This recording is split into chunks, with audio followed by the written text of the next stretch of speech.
Good morning, everyone. Welcome to our Digital Inclusion Now, a pathway to economic mobility for Black and Brown DC residents. This is a webinar hosted by CNHED during our Community Development Week with our partners, Byte Back and Capital Clubhouse. We'll get started kicking off our presentation now. Thank you all for joining us.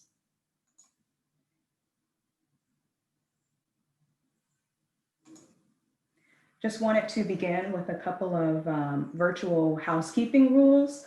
Just so you know, this is a Zoom webinar. So as you notice, your video is turned off. Only our panelists have videos and you'll be able to see them shortly. And you're also muted and you'll be muted for the entire webinar. If you have questions, we ask that you use the question and answers function, which will be on the bottom of your screen. Our moderators and panelists will see them and answer as they wish.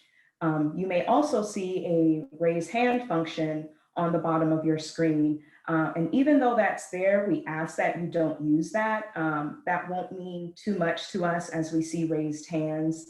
Of course, due to the large capacity of the webinar, we'll be taking and funneling questions through that Q&A function that I mentioned above. Fourthly, we ask that you use the chat function, as many of you have already begun to do. You can chat with each other and make comments as well. We ask that you also use the hashtag #DigitalEquityDC on Twitter as you hear helpful and wonderful things through this panel. And lastly, if you have any technical questions, you can reach out to me, Precious Rideout, at prideout@cnhed.org. And finally, just so you know, this webinar is being recorded. Again, we thank you for joining us today. Of course, this is a panel about digital inequities within the district for Black and Brown residents, particularly during COVID-19. We have a wonderful panel of speakers and local experts on the ground working daily and in the field for many years to speak to these issues. So we're looking forward to hearing this discussion in depth. And with that, I will turn it over to my colleague, Yvette Banfield, who is the Vice President of Economic Development and Wealth Building Strategies at CNHED. Yvette? Hi, thank you so much, Precious. Welcome, everyone. First, I'd like to share that Steve Gaudet, the President and CEO of CNHED, who's unable to join us, sends his greetings. I want to thank you all for joining us today for today's virtual event, Digital Inclusion Now, a pathway to economic opportunity for Black and Brown residents. This virtual event is part of Community Development Week. It's a time when we recognize DC's community development leaders. And this year we are highlighting their resiliency, especially in this moment. And coincidentally, this week also happens to be Digital Inclusion Week. And I believe it's not only a national recognition, but it's international. And Digital Inclusion Week is focused on elevating the awareness of solutions addressing issues to access devices, internet, and local technology training and support programs. CNHED is thrilled to have partnered the past couple of last 2 months, actually, with Byte Back and Capital Clubhouse. They're organizational members of CNHED.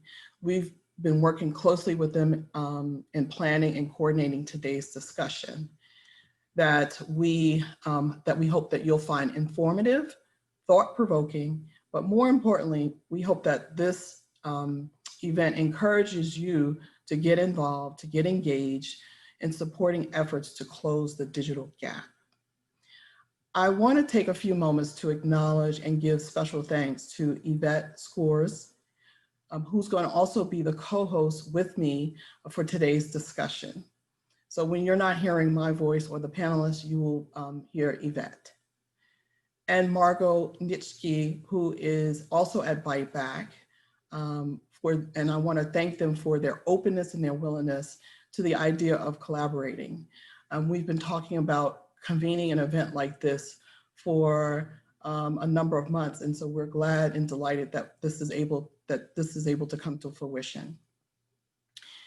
It has been an absolute pleasure working closely with them. They've gone above and beyond expectations in terms of working so diligently, and it shows their passion for this issue. And I also want to give special thanks to Anna Gallicchio. Anna is a CNHED Vista member serving at Capital Club. Anna created a technology literacy resource that we'll be sharing in the chat feature with you today. So check out that link, and you can also find it on CNHED's website as well as Byte Back's. Before introducing and passing the mic to Elizabeth Lindsey, the CEO of Byte Back, who I might add is a rock star in her own right, I want to emphasize the importance of elevating this issue around digital inclusion from CNHED's lens. Many of you know that CNHED is well known for its housing advocacy efforts, as well as its efforts increasingly around small business and closing the wealth gap for minority-owned businesses in the district. But our mission is to advance community development solutions that address inequity of under-resourced communities in the District of Columbia. Our mission directly aligns in support of the move to ensure that digital inclusion is the standard. So now let me share a few words about Elizabeth Lindsey. Elizabeth is dedicated to helping thousands of people thrive in a digital society, to creating a pathway to living wage careers, and to influencing a shift towards a diverse and inclusive tech sector. Elizabeth Lindsey took the reins to become the head of Byte Back in 2015. And in a short period of time, a span of 5 years, under her leadership, Byte Back has grown exponentially. She has expanded the organization's programming, transformed the earning potential of its graduates, and expanded Byte Back's geographic footprint beyond DC. I want to share a few of Elizabeth's accolades, which include being named the Roots 100 Most Influential African American of 2019. Elizabeth serves on the Federal Commission Advisory Committee on Diversity, Digital Empowerment, and is a member of the Mayor's Innovation and Technology Inclusion Council. I could say more, but we would run out of time. So, but you get the picture. Elizabeth is on a mission to close the digital gap. And with that said, I am delighted to turn the mic over to Elizabeth to give her opening remarks and kick off today's conversation. Thank you. Thank you so much, Yvette. I am so thrilled to be here today, and welcome to all of you. It's weird not to be able to see the fabulous audience members, but I'm so glad that you all are able to be here today.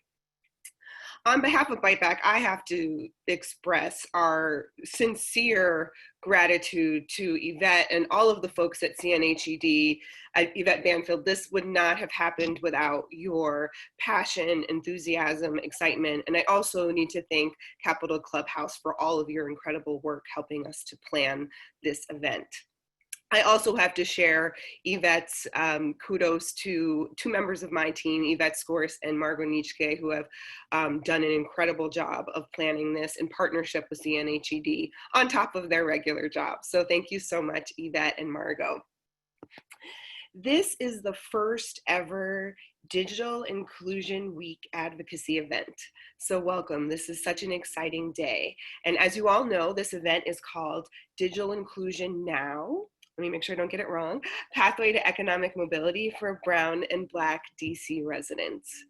people have started talking a lot more about the digital divide since the COVID-19 pandemic began. It's been really exciting for me to see that people understand that digital access to technology is important for people, not just to survive, but to thrive in the world today. I often say this, but it's true. Every day I wake up and I feel so lucky that I'm able to work safely from my home. And the reason I'm able to do that is because I have a computer, I have broadband, and I know how to use technology. And many of the individuals we see in DC and beyond who don't have these skills and who are what we now deem essential workers, people at grocery stores, people driving Ubers, people delivering our food to us, they are many of whom are people of color, and many of whom don't have college degrees. And across the spectrum, most of them don't have access to technology and the skills to use technology. And that's really why we're here today. This is the fifth annual Digital Inclusion Week. It's an event that's organized by the National Digital Inclusion Alliance, an organization that I'm very proud to serve on the board of NDIA. And so this is the fifth annual Digital Inclusion Week. For every year, every 5 years, staff from Byte Back have helped plan this event. And this is truly one of the most exciting events that I've been a part of to celebrate National Digital Inclusion Week. In digital inclusion circles, when we talk about digital inclusion, we talk about a three-legged stool. You need 3 legs on the stool to be able to stay seated. And those 3 legs are access to a device. You need a computer, you need a laptop that works, and a cell phone is great, but not sufficient for many of the things we do every day. The second leg on the stool is access to broadband that's sufficient for your needs. And then the third leg on the stool is digital skills. So my organization, Byte Back, we're headquartered in DC. We have a site in Baltimore as well. That's kind of the leg of the stool that we focus on. We train adults, anyone over the age of 18. We have students from 18 to people in their 60s and 70s. We provide them foundational computer skills training. So we teach them how to use a mouse, what a home screen is, etc. And then they're able to stay with us on a pathway of digital skills training that leads to living wage careers. So they're getting industry recognized certifications in IT, administrative services, and others. And I'm really proud that at Byte Back last year, we had 57 of our graduates who moved into new jobs. And on average, they're making $23,000 a year more than they did before coming to Byte Back. That is the impact of having access to digital skills. It opens up a whole new world, a world that is full of possibility, a world that is full of opportunities for living wage careers. And so I'm really excited today that our focus is on that third leg of the stool, the digital, it's so hard to say, digital skills, because it's so absolutely essential. So I'm really excited for you all to hear from this incredible group of speakers. When I saw this lineup, I was like, this is the best group of speakers I've ever seen for an event. And so I know each of them is going to bring a unique perspective to this issue and to these issues. And each one of them is working on the ground or is doing vital research that those of us on the ground utilize to provide services that really change people's lives. So as you participate, we really want this event to help you understand the digital divide better. We really want you to see how you can get involved. That's our number one result that we're hoping to get from this event. We want you to see how you can get involved as individuals, as representatives of businesses, governments, and as DC residents. So you'll see links throughout the event today where you can get involved. Please tweet. The hashtag is #DigitalEquityDC. And I have to say that because my fabulous comms director is on and organized this event, and Yvette loves Twitter and tweets, so please do that. It's important to really shine a light on these issues. And then also, please visit the new byteback.org to get involved and to support our work. So finally, it is my absolute pleasure to introduce DC Chief Technology Officer Lindsey Parker. Love her first name. We share a name. Lindsey Parker was nominated by Mayor Muriel Bowser to be the Chief Technology Officer and confirmed by the DC Council in March 2019. Lindsey previously served as Mayor Bowser's Deputy Chief of Staff. As the district's Chief Technology Officer, she works to enable DC government agencies to securely leverage technology to better serve the residents, businesses, and visitors of Washington, DC. We work very closely with Lindsey, and we're so thrilled that you're here, and I'm going to turn it over to you, and great to see you. Thank you all. Thank you so much. Yeah, we share this name. I know, such a great name, and it's spelled correctly. It's just a wonderful thing. So Elizabeth, thank you so much for allowing me to be here today. I can't say enough how important your work is, how important all of today's speakers are. Just incredible momentum that you've already started building, and today is sort of the next phase. And I can't wait to see sort of the power of the group today and sort of what we'll all do together to address this issue. So you might wonder why I'm here. My name is Lindsey Parker. I'm the Chief Technology Officer for DC Government. It's sort of a misnomer. I'm really the CIO for DC Government. And I hope that you all can hear me. I'm having awkwardly some internet issues, which is, never the right thing to have happened if you're the Chief Technology Officer. But I wanted to, I was so thrilled to be able to stop by today because Mayor Bowser has declared this week Digital Inclusion Week at the behest of Byte Back and many others. And so we really appreciate our continued relationships and conversations and work together to address this issue. But the other reason that I'm really here, right? Why is the CTO stopping by to talk about digital inclusion? One of the things that I have realized in my year and 9 months in my current role is that as a city, we cannot get smarter, right? People come and talk to me all the time about smart city initiatives. What are you doing with Internet of Things? How are you thinking about measuring water quality? We cannot even begin to think about all of those smart city things unless we're all connected.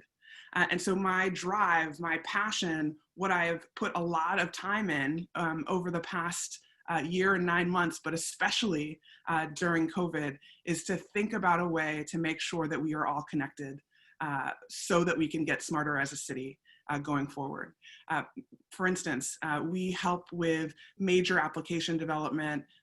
We help with all of the infrastructure. We own 800 miles of fiber throughout Washington, DC that connects our DC government buildings, as well as some federal buildings, as well as some nonprofits. But the truth is, we cannot push out new services to our city and our residents and our businesses and our seniors and our Black and Brown communities unless we know that they are able to access those services, right? It's just not pertinent. Right now, we know during this pandemic that some of those gaps, especially that we've seen in Black and Brown communities, have widened. Access to opportunities, access to education, access to medicine, right? Access to telehealth. And if we do not work together across government, nonprofits, academics, and industry to come up with a streamlined solution that's right for Washington, DC, we miss the boat.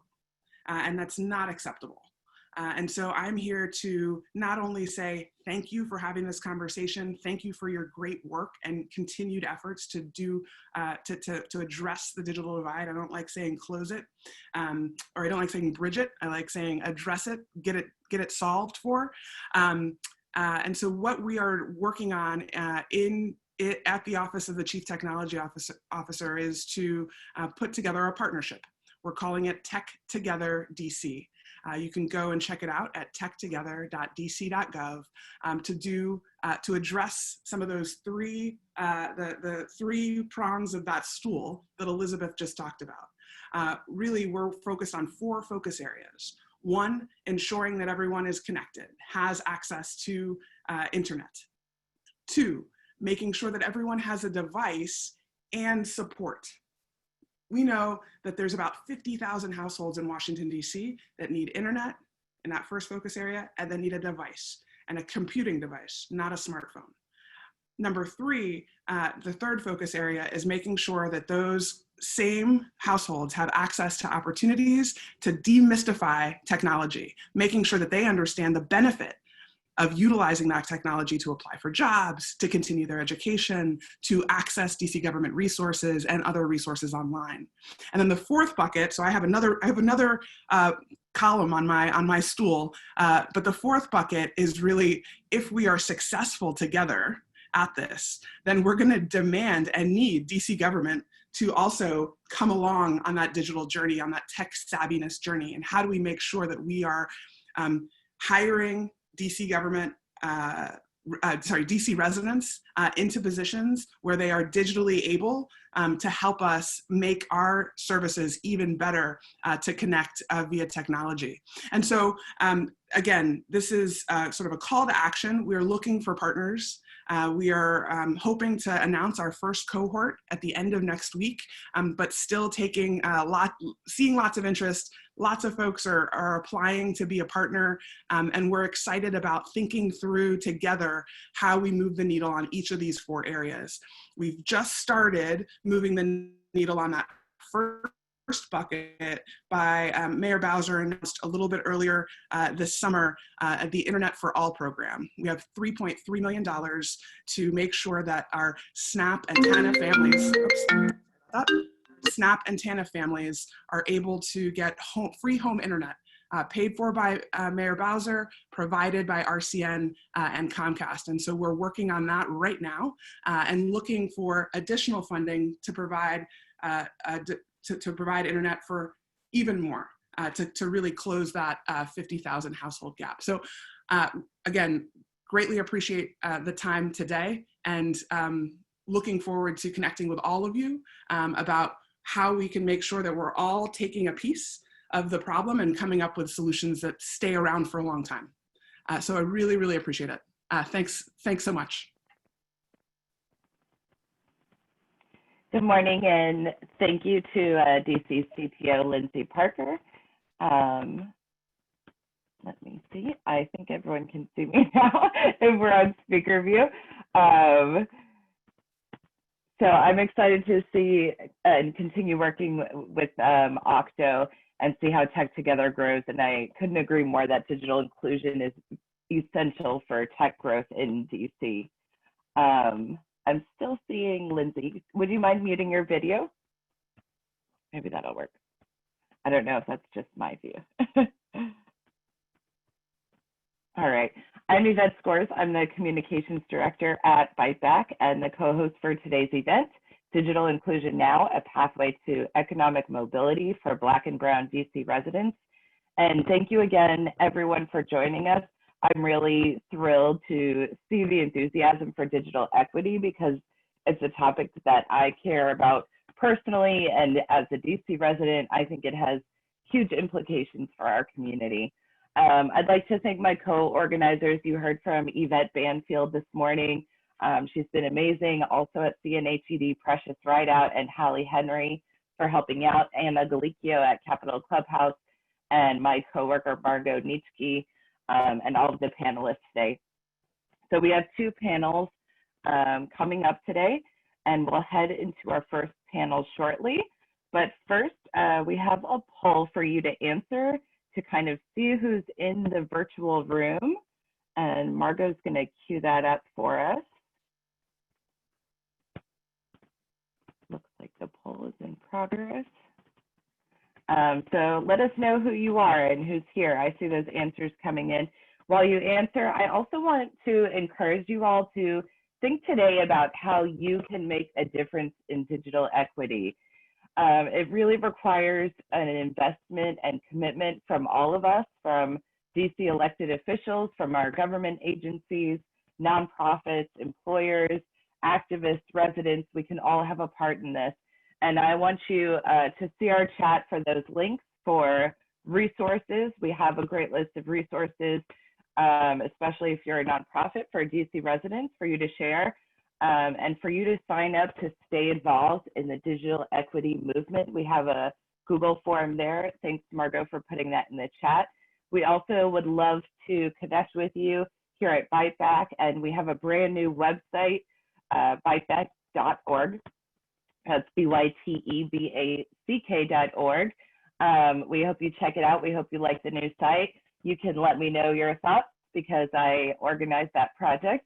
And again, we'd love for you to share your thoughts in the chat and also on Twitter with hashtag #DigitalEquityDC.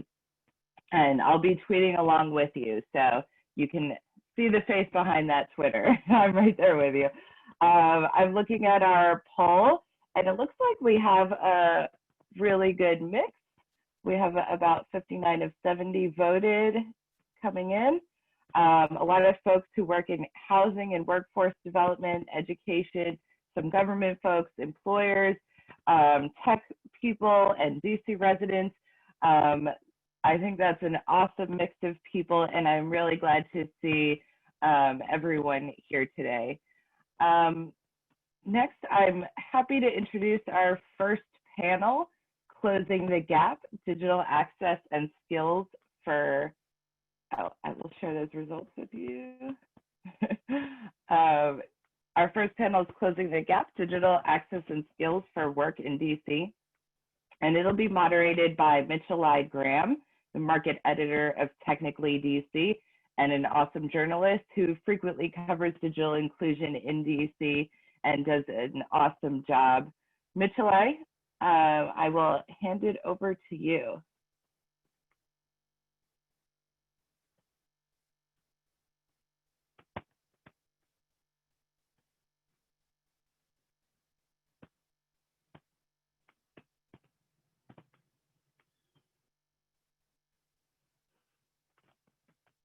Let's try that. I think we had to promote her to panelist. Okay. Hello there, how are you? Here we go, thanks. No problem. All right, hello everyone. I'm gonna go ahead and let you guys know what this panel will be about. It's the Closing the Gap, Digital Access and Skills for Work in DC. As Yvette introduced, I'm Mitchell Graham, the Technically DC market editor. I cover an array of tech, startup, and entrepreneurship topics in the DC region. So the digital skills gap in Washington, DC is impacting how we work and who gets to work. The region is facing a tech talent shortage. Meanwhile, tens of thousands of residents still don't have a home, computer, internet access, or the skills to use a computer for key work tasks. Only 5% of white households in DC do not have access to high-speed internet, while 27% of Black, Latinx, and Asian households don't have access. With the largest gap in digital access by income in the country, it's essential that Washington, DC works towards closing its digital divide. Today, we'll be joined by a few panelists. We have Dr. Nicole Turner Lee, Senior Fellow in Governance Studies, Director of the Center for Technology Innovation, and Co-Editor-in-Chief of Tech Tank for the Brookings Institution. We also have Melissa Stallings, Chief Program Officer at Byte Back, and Anne Marie Bairstow, Director of Skyline Workforce Center / Building Bridges Across the River. Before we get started, I'm gonna go ahead and hand it over to Ellia Chandler to give us her story. Good morning, everyone. How are you? I'd first like to thank Mrs. Michelle Graham, Ms. Yvette Skors, and Lindsey Parker. Thank you so much for including me in a part of the panel. My name is Ellia Chandler. I am a native Washingtonian and Ward 5 resident. Currently, I'm a Byte Back student in the CompTIA A+ certification course, preparing for my current and my career in IT. Unlike many of my neighbors, I've had foundational computer skills and internet for a very long time. So why did I need inclusion in the digital equity? My story relates to work. I was going on interviews and was asked if I was a professional. It wasn't enough to have skills and work experience. They were looking for certifications. I've also experienced how Black and brown people are ostracized. Even in simple jobs like data entry, employers require an IT fundamental certification for some workers, while others are hired based on who they know and if they are liked. It seems like there is a criteria just for us. that you have to have certain things when you walk in the door. So I'm getting those certifications and what I need, so you will call me back. We always have to be in a position where we have to be more ready as Black and brown people. We're also not to the point today where everyone in DC has a chance to get digital skills, have a computer at home, and have internet.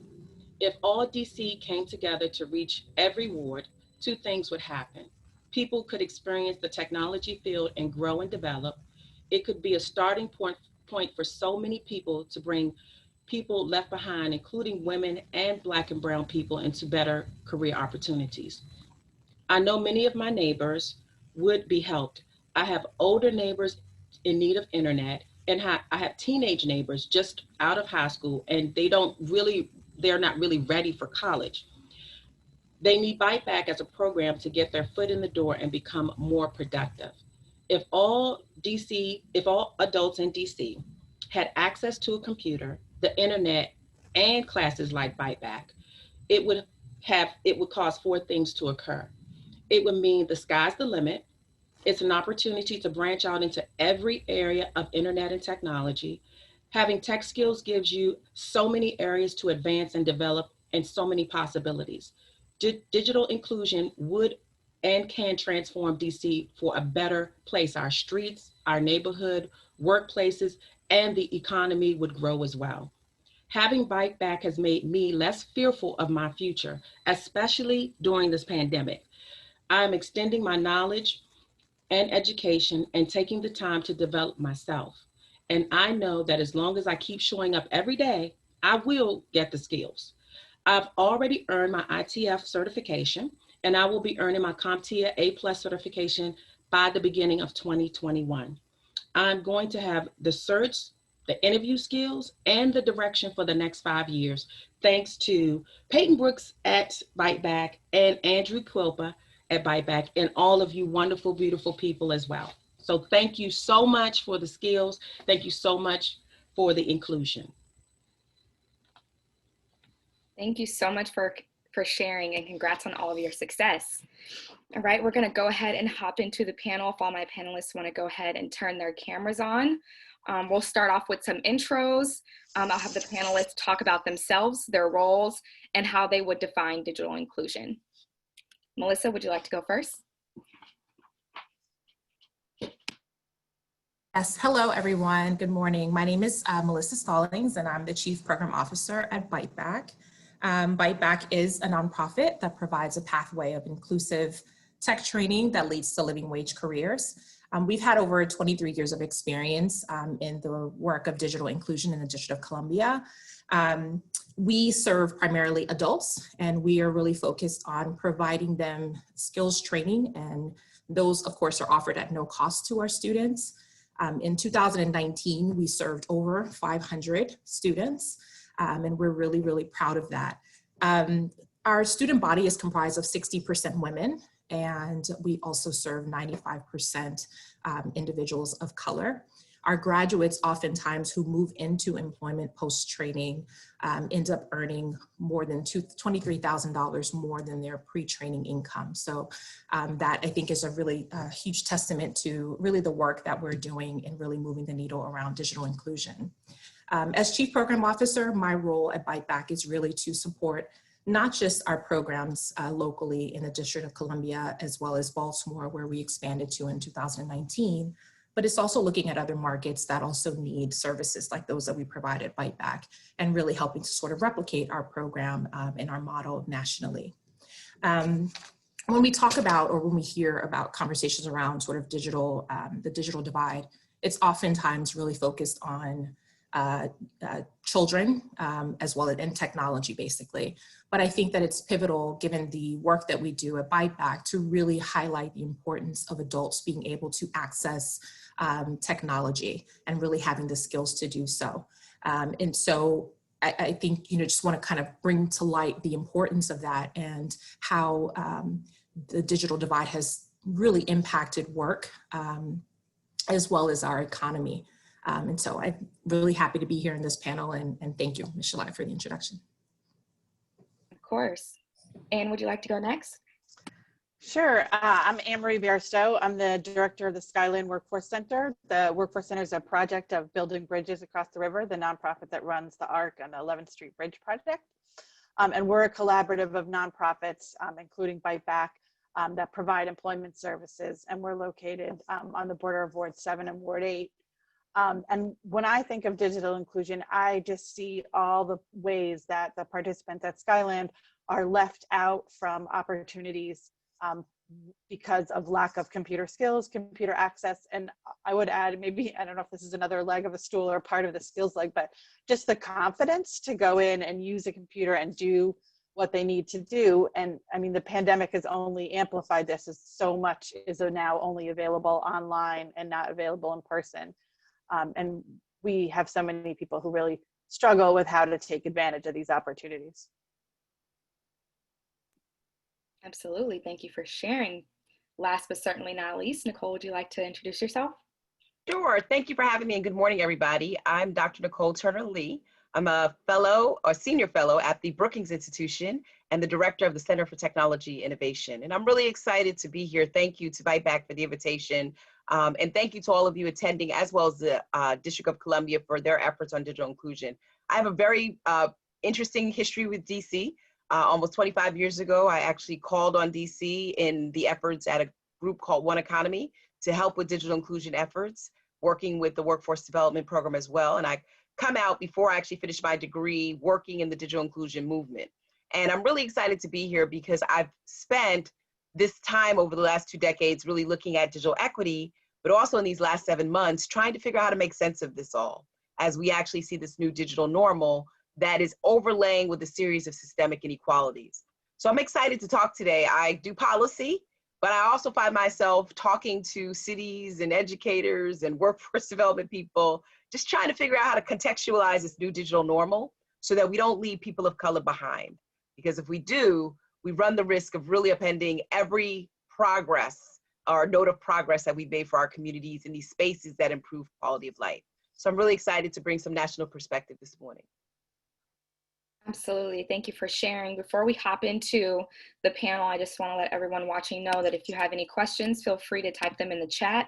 I'm sure we'll have a few minutes towards the end to answer any of those. And if not, I'll try to gather all of them and get some answers for you guys to share from the panelists. All right. So up first, our first question, this is for Melissa and Anne. Can you guys both describe how you see the current state of the digital divide in DC? Either one of you can take it away first. I can go first. So I think I want to just sort of highlight something that was mentioned earlier, and that's that only 5% of households in the District of Columbia that are white households do not have access to high-speed internet. And when you compare that to 27% of households that are comprised of Black, Latinx, and Asian individuals that don't have access to high-speed internet, like that's a huge gap there. And so I think, it certainly is incredibly important for investments to be made in the District of Columbia to really close the digital skills divide. We have an alum that I actually sort of is brought to mind that for years was really struggling in poverty. Native Washingtonian, just like me, born and raised in DC, has lived in DC all her life. And for years she struggled in poverty. And, it really came to a point where she really struggled to even find employment opportunities and realized that there was a gap in terms of the technical skills that she needed to be able to compete for those opportunities. And so she, made a pivotal decision in her life, which was to really access training that was offered at Byte Back. And so she started off with computer foundations and sort of moved up. And today she is working a full-time job with full benefits. And she's working as an administrative assistant actually at Byte Back. And she continues to work with us because she understands and recognizes the importance of the work that we do and the importance of really imparting those technical skills and being able to just get to a point where you're able to thrive in, in our economy and be able to really rise out of poverty. And so I think that really just kind of highlights the importance again of this work and being able to have access to technology and the skills needed to really be able to compete in the workplace. Absolutely. And do you have anything to add to that? Yeah, I mean, I feel like I could tell like story after story of our participants, and we don't have time for that. But I mean, in today's age, you can't apply for a job at McDonald's or Target without using a computer, and they're not just an easy, put in your name and your work history application. They're involved applications, but there's so much that people do. You can't apply, or you can, but it's difficult to apply for unemployment without a computer. And we have had so many people who come in needing help with that. There's a lot of courses that you can take online, applying for benefits, all sorts of things that we do. We don't even think about now. It's part of our life. And so if you don't have that access, ready access, it's really difficult. And especially at the beginning of the pandemic, when everything was shut down, including the public libraries, people just didn't have anywhere they could go. I had this lovely woman standing outside the front of the workforce center with her laptop balanced on the railing because she could use our internet. And this is, and she was trying to apply for jobs, and bless her, like she's still trying to apply for jobs even though there's this pandemic and everything's shut down. But it just shows to me just how difficult it is if you don't have the access, the skills, and the technology. Absolutely. Thank you for sharing. Nicole, this question's for you. How does DC's digital divide compare to other cities and the nationwide problem overall? Yeah, I mean, if you don't mind, let me just kind of give some overview of the national perspective, because I think it's really relevant here.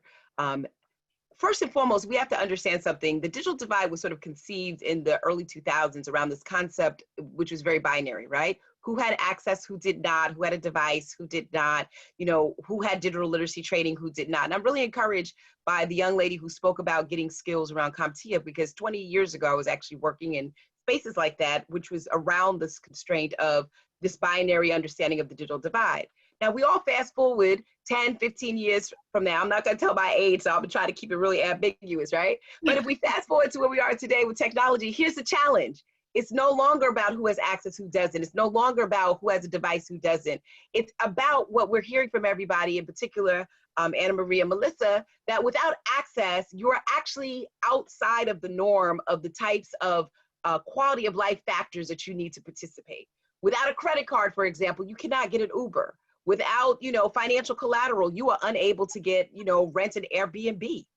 If you think about what has happened with school-age kids, without a computer and a device, you cannot learn.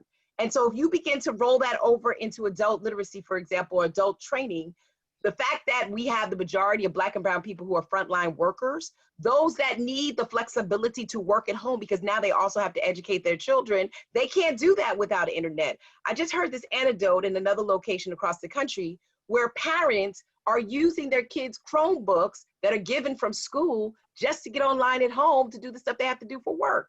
I mean, when I think about the digital divide, I actually think about this whole concept of digital justice and what Lindsey talked about in terms of what DC is trying to do. We have to break out of the mode of thinking that digital is 7th on the list. It is actually critical to every factor of society in ways that are just changing and transforming how we live, how we learn, how we earn, and how we engage in public discourse, particularly as we have an election coming up. I want to get off my soapbox now, but I think that's really important to say, because I think as we have this discussion, it becomes even more imperative that we think about how do we connect people so they can be included in the variety of verticals that help them to work, learn, live, get healthcare, and the variety of other functions that are now online. Shameless plug, I'm writing a book about this too on the U.S. Digital Divide. And so I cannot help but think about all of the people across the country that I've spoken to. And I can't help to think about what the pandemic has done to actually make digital matter. Because without connectivity, people can't even go to the doctor right now, right? Because of the fear and the risk of the spread. And Black and brown people, Black people now have COVID-19 as the 3rd highest likelihood of death. So we need our communities connected so we can navigate through this time, this very serious time that unfortunately is going to continue to happen alongside the racial inequalities that we're actually seeing. So how does DC fare? I mean, DC is in the same boat as many other urban areas. The challenge, and I think Lindsey pointed it out, of giving every household connectivity is a Herculean effort, because we have a state within our cities and counties all over the country, whether rural or urban, 18 million people generally not connected in this country before the pandemic, And that number is probably about 20 million now. And we could see them more because they were quite invisible, which is the title of my book, that we didn't know who they were until we had to actually rely upon digital to get things done. And so in the District of Columbia, we're seeing a lot of the same actions. How do we create connectivity throughout the city? How do we drive it to the home so that we can get it for our school-age children? How do we make sure that workers have access to technology and programs so they can be better integrated into this new normal? I would suggest to all of you that every city across the country is dealing with this right now. And thankfully, you have partners. Comcast Internet Essentials has been a great driver. 20 years ago, when I was working in DC doing digital activism, Comcast was there. And they continue to be there as one of the providers that are in your area. And we need to see, just like across the country, we're trying to get there, much like what DC is trying to do. No one, unfortunately, has figured out how to do full connectivity. It costs a lot in terms of the infrastructure, which is why you need other support. Even if you do the infrastructure, you don't always have the device. So kids, adults, grandparents cannot get online. And then you have the issue of literacy, which I would suggest is no longer about literacy, it's about privacy and people's understanding of how their data is being used to potentially discriminate against them. That's a whole nother panel. I'll come back, Elizabeth, for that one. She knows about that as my work at Brookings is on algorithmic discrimination. And so I think going forward, we have to continue what we're doing the same way that I'm encouraging people across the country. I call Anna Maria and Melissa heroes, and Elizabeth and other folks that are on this call, because you're heroes trying to make sure people are actually connected to the lifeline that allows them to have a quality of life, particularly as adults who, like I said, if you think about where we're going in the digital ecosystem, digital technology makes about 6.2% of the GDP. You think about the fact that we're now dependent on online platforms and services, but guess what? We were kind of dependent on them before the pandemic. It's just even more important. If you look at communities of color, we're seeing permanent closures of businesses. 100,000 small businesses across the country have closed as a result of this pandemic. Black and brown businesses are closing at rates of 2 to 4 when it comes to those that will be permanently shut. We now have vacant land, unused equipment that are sitting in offices because now we have remote workers. And we still have what Anna Marie and what Melissa have talked about, people who are in desperate need of services. And those services are not just about the technology, they're about the embeddedness of the technology and improving the quality of their households. And so I'm not trying to be pessimistic. It's morning, I don't want to start nobody's day like this, I promise. But I wanted to just share with you what we're going through in Washington, D.C. is the national emergency and crisis that we're going through throughout the country right now, because we've not prioritized technology as one of the levers to actually help people succeed economically, socially, educationally. We've sort of seen it as this job that gets under-resourced, people get underpaid, because I've been there, but yet this is probably the most critical moment and inflection point where people need to be connected. So I can come back and talk about more policy stuff and what we need to do, but I was charged to talk about that. So thank you for having me today. Yeah, you actually, I hadn't heard about the news that, parents or just families were using the devices at home that were given to students, but it brought up something that I had been researching and just wanted to find data on. How are cities or offices even monitoring this? How are they finding those things out? And one, and then two, if you see that these students actually need these devices, do they have to give them back at the end of the year? More students are going to class, they're going to need more devices. Like, how is that stuff actually being monitored? I wrote a story on the Bronx and just how minority communities there were even struggling to get access to those computers where all this funding was given to the education system to disperse these devices, yet a lot of just different school systems in the Bronx were actually struggling getting access to them. So where are those devices being held? Lots of questions. Now you got my mind spinning. If I can jump in real quick, I got that story from a superintendent in Alabama who was sharing, and schools have had to become very permissive because they realize that all the attention and investments are going to school-age kids, and they're not going to adults. And adult learners have to keep up with the household. Absolutely. I don't know about many parents out there. My 13-year-old is upstairs right now, and I have no idea what she's doing, right? Because I have to work while she's upstairs learning. And so I can imagine being in a space where I have to figure out how to navigate to get my clerical hours online or do certain things and still navigate. And one statistic I want to keep with people, in low-income households, there was a statistic that was shared that less than 35% of households had more than one device, but multiple siblings. And so this is becoming more complicated because the ecosystem has not figured out how to deal, I think, with the work of our partners on the call, on this conference, that we're doing to help adults find a space within the digital ecology. So, and that applies as well, I think, to educators. We also think that educators are connected. There are educators sitting in the parking lots of libraries and schools and Taco Bells to administer learning. And so I love the fact that you've gone to the Bronx. In my book, which comes out next spring, I went all across the country, and I'm from New York originally too, just talking to people about their digital access. And I'm gonna tell you, it was really bad before the pandemic. And it's going to get worse if we don't figure out how to make it an all hands on deck conversation. Absolutely, absolutely. That this what we're talking about right now kind of leads into our next question. And this is for everyone to talk about, because I feel like you guys all would have different great perspectives.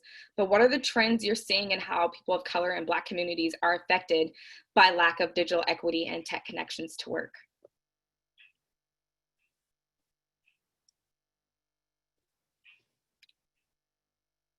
So I'll jump in.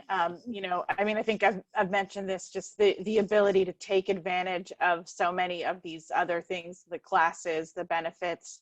And I'll also echo Dr. Lee. I also just want to say to Dr. Lee, I don't think you need to tell people you're from New York. When you get passionate, it's very obvious. But also we are seeing that too. The parents using the children's devices, and you kind of understand if they need to have income to pay the rent, or somebody needs to apply for unemployment so they can keep the lights on. Of course, the schooling is going to go to be the second priority, and it's totally an understandable household decision. I see so many people who come here at the Workforce Center who it's just their computer skills, you know, like opening up another tab on a browser. How do you do that? I can't get into my Gmail. Somebody set it up. I have no idea what the password is. Just, I mean, again, I could go on and on. And so all of these things that it needs to be also a lot of skills. And honestly, it takes a patience that I wish I had. I'm trying to develop because you have to sit with people for a long time. So call out to everyone participating. I would love some virtual volunteers. Email me. I would love to help get some more people doing that. But really sitting with people and going through exactly how they do everything so that they can then take advantage of all of these other options, the schooling, the job applications, all these things that are happening digitally, but like it's like a catch-22, like they don't have the skills, so they can't even take advantage, and then they get left further behind, right? Like the gap, we already have such a huge income gap in DC, and it gets wider when there's less things you can take advantage of. I also really want to go to Dr. Lee's panel on algorithmic discrimination, because I know just like a teeny tiny bit about it, and it actually terrifies me just thinking about. We already see so much non-algorithmic that I don't, I'm really concerned about all of that. That's probably like baked in that that we don't even realize is happening to the people that we're seeing. I wanted to share and tag on. Oh, go ahead, Melissa. Go ahead, Melissa. No, go ahead. I was gonna say I am so enthusiastically supportive of people who work in the digital inclusion space, who take the time, like Anne-Marie said, to teach people technology skills. Like I said, when I was a graduate student in Chicago, I opened up a lot of computer labs, which is actually how I got into the digital divide space. And it took a lot of patience. And I was so encouraged by Toila's message around the certifications, because back then we actually did the same thing. And we tried to show people that it didn't matter where you came from, that this grand certification of Microsoft Office at the time, or CompTIA Security A+, actually was sort of your card, your calling card to get into this general debate. And I could not emphasize with all of you that as we move into a digital ecosystem, this new set of jobs that are actually now showing up from all the work that we placed into our centers and the investments that people in our communities have made to our centers, it's actually going to pay off. These are livable wage jobs. They are jobs that are going to become more necessary. Think about all of the things that you now do online, from shopping to educating yourselves to workforce development training. They're going to require more bandwidth, more wires, more pole attachments, potentially 5G, to be able to generate the type of capacity, and they will be livable wage scale jobs for people in our communities who do not have to have a college degree, who do not have to have a PhD, who need a sense of understanding that it's not just about putting the pole up, but being the customer service agent. For entrepreneurs in DC, the opportunity to come up with the next app that helps people affected by COVID deal with chronic illness and disease. I just saw, for example, an app on Good Morning America where some company has built this application that can detect the number of coughs and sneezes in a classroom to be able and do a thermal scan of whether or not a child has a fever. I just say that as we have this conversation, that this opportunity in this fourth industrial revolution are going to be huge. And it's going to be up to the local advocates and trainers and partnering with the city to make sure the residents of DC are ready for these new opportunities. Yeah, the only thing that I'll kind of sort of add to this discussion is really, you know, and it's sort of like a thread of everything that we've kind of heard the other panelists kind of mention is, you know, the role that, you know, systemic racism has played in really keeping Black and brown people really sort of outside of all of these technological advancements and being able to compete in the marketplace. And you know, just the sheer volume of the fact that 95% of our students are persons of color, I think really highlights, you know, the major gap that exists. And when we talk about like tech spaces, for example, and the opportunities within technological or tech companies, for example, there isn't a lot of diversity. And we know this, right? Like I've gone to multiple conferences and heard multiple speakers talk about this. But we really do need there to be more diversity prioritized in tech spaces. And, you know, I look at our students virtually now, but it's still every day, right? And they are motivated. They're excited about, you know, gaining these new skills. They're excited about what the opportunities are at the completion of training when they go into employment, and they're able to, as I mentioned before, like our alum who was able to really change the course of her life and her family's life just by being able to access a job with well-paying benefits and be able to have a career. So I think, again, this is, you know, this conversation and the work that we're doing is incredibly important to sort of move the needle on that. Absolutely. All right, so now we have some understanding of the digital divide in DC.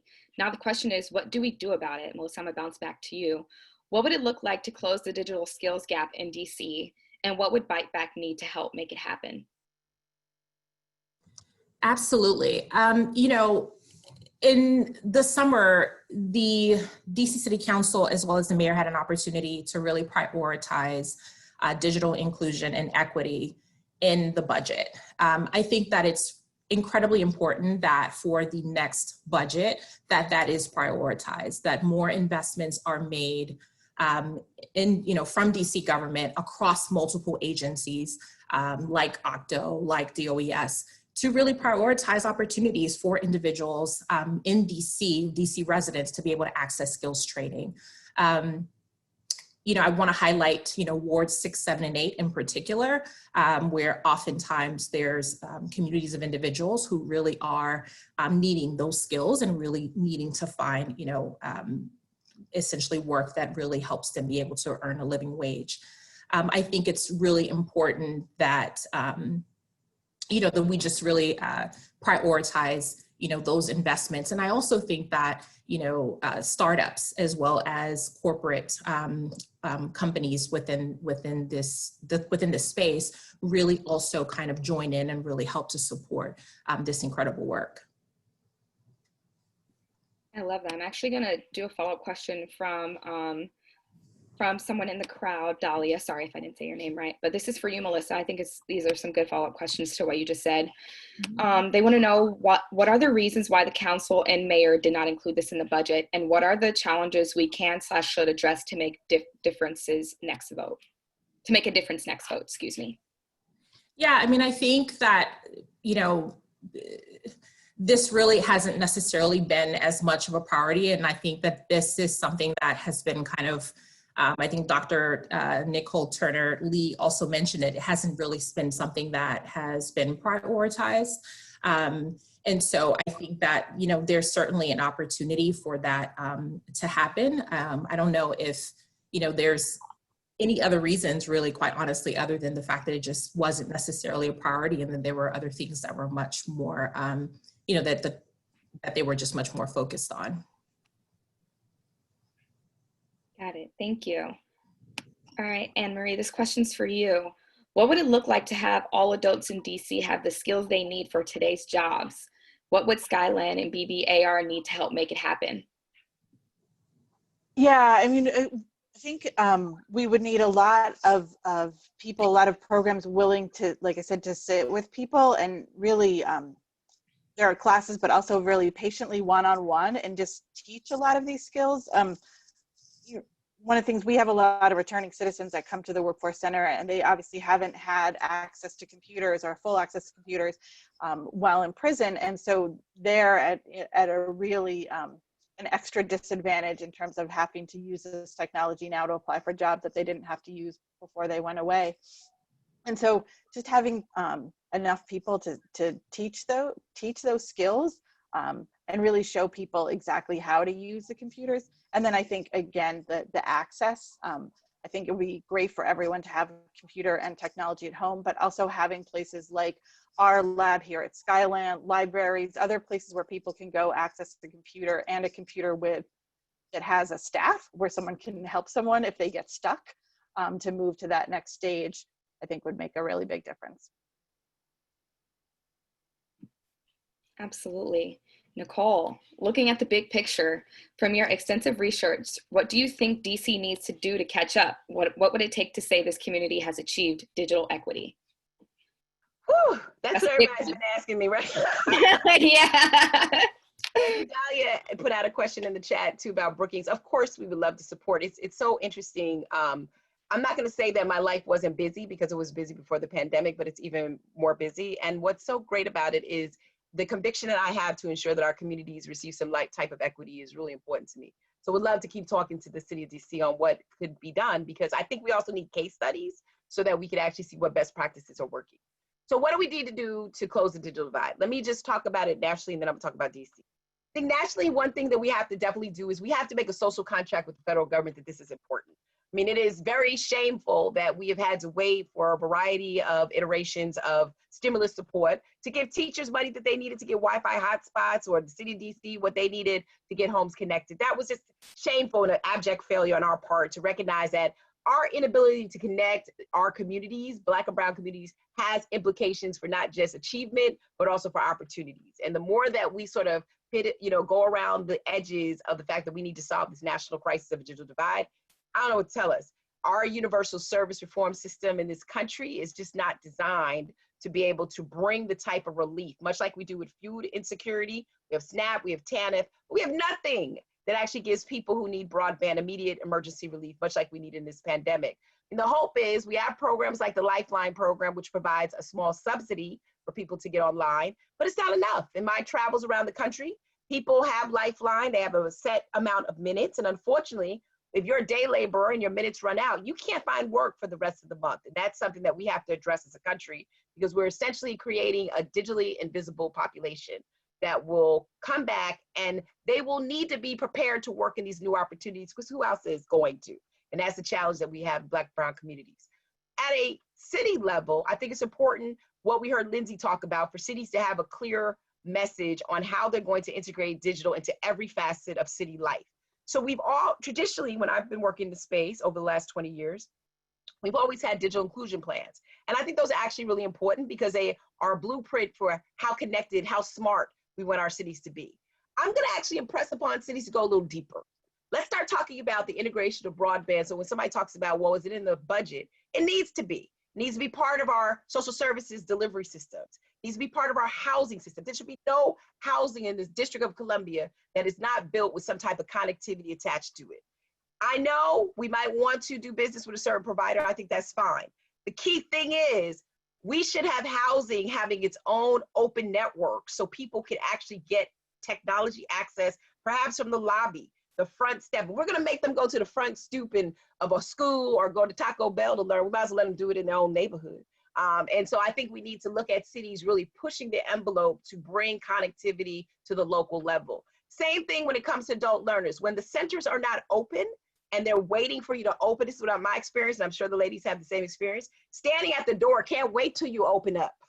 We should be taking these digital parking lots and making them into digital parks. Let's put some benches and repurpose open spaces. DC has done a fantastic job of repurposing open spaces for tourism. Let's repurpose open spaces in Black and brown communities so we ensure that people can get access from these public areas in which they may have to sit with their child and do homework, or they may have to teach a class, or they may need to get online and do some administrative work. We need to look and push the envelope on that. And then going back to a local level, I think the city needs to do an inventory of all the unused office spaces that are going to be opened up around the district, particularly in areas where Black and brown people live. I keep having these nightmares that two things are going to happen in the next year, that we're going to go back to not just broadband deserts as they currently exist, but community deserts where the vitality of local businesses will not be there because they have been pretty much obliterated because of this pandemic.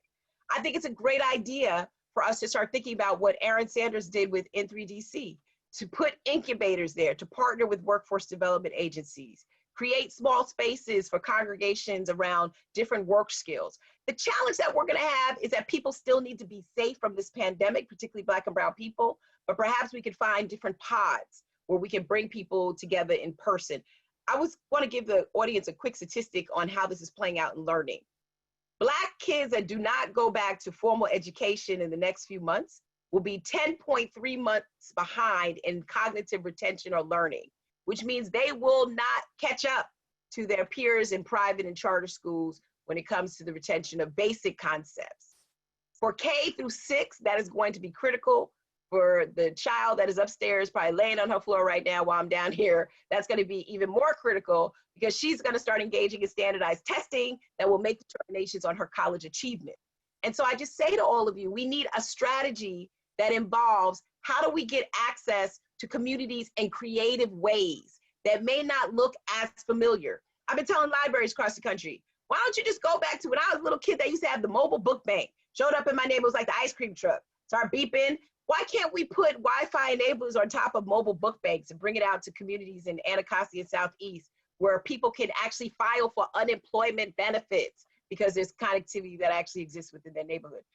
I guess I'm trying to be really radical in thinking because I see cities across the country struggling to figure out what's the right Post-it note to ensure that we get everybody connected, access to food, access to social services, access to healthcare. And we're not leveraging technology in the way that we should, which is contextualizing it and couching it in the way that we do stuff. It is time to append the delivery of services and modernize them so that we can give more support to the tech centers and agencies and individual champions that are trying to get more people connected. And so I would just say, going forward, we've got to put a push on federal support. You've got to keep private sector partnerships in line, and you've got to think creatively and out the box.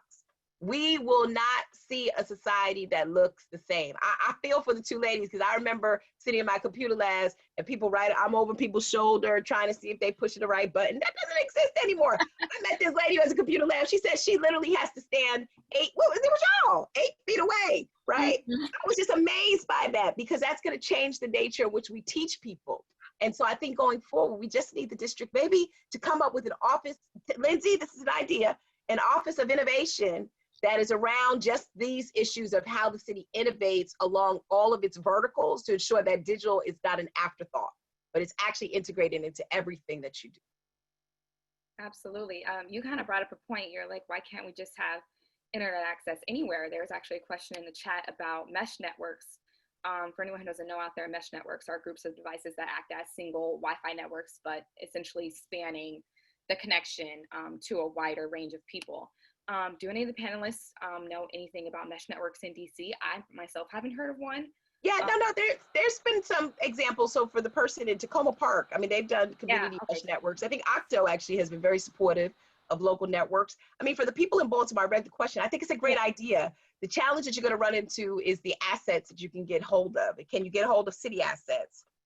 What poles are around you? What facilities are close by? How do you still pay for it? You know, the key thing is, what I would suggest first in Baltimore is go to some local partners and say, okay, what can I do to build this? I love, though, the idea of engaging young people, which is another thing I think the district can do. I think Comcast has already done this with the digital connectors, but getting young people motivated and activated around these hands-on skills.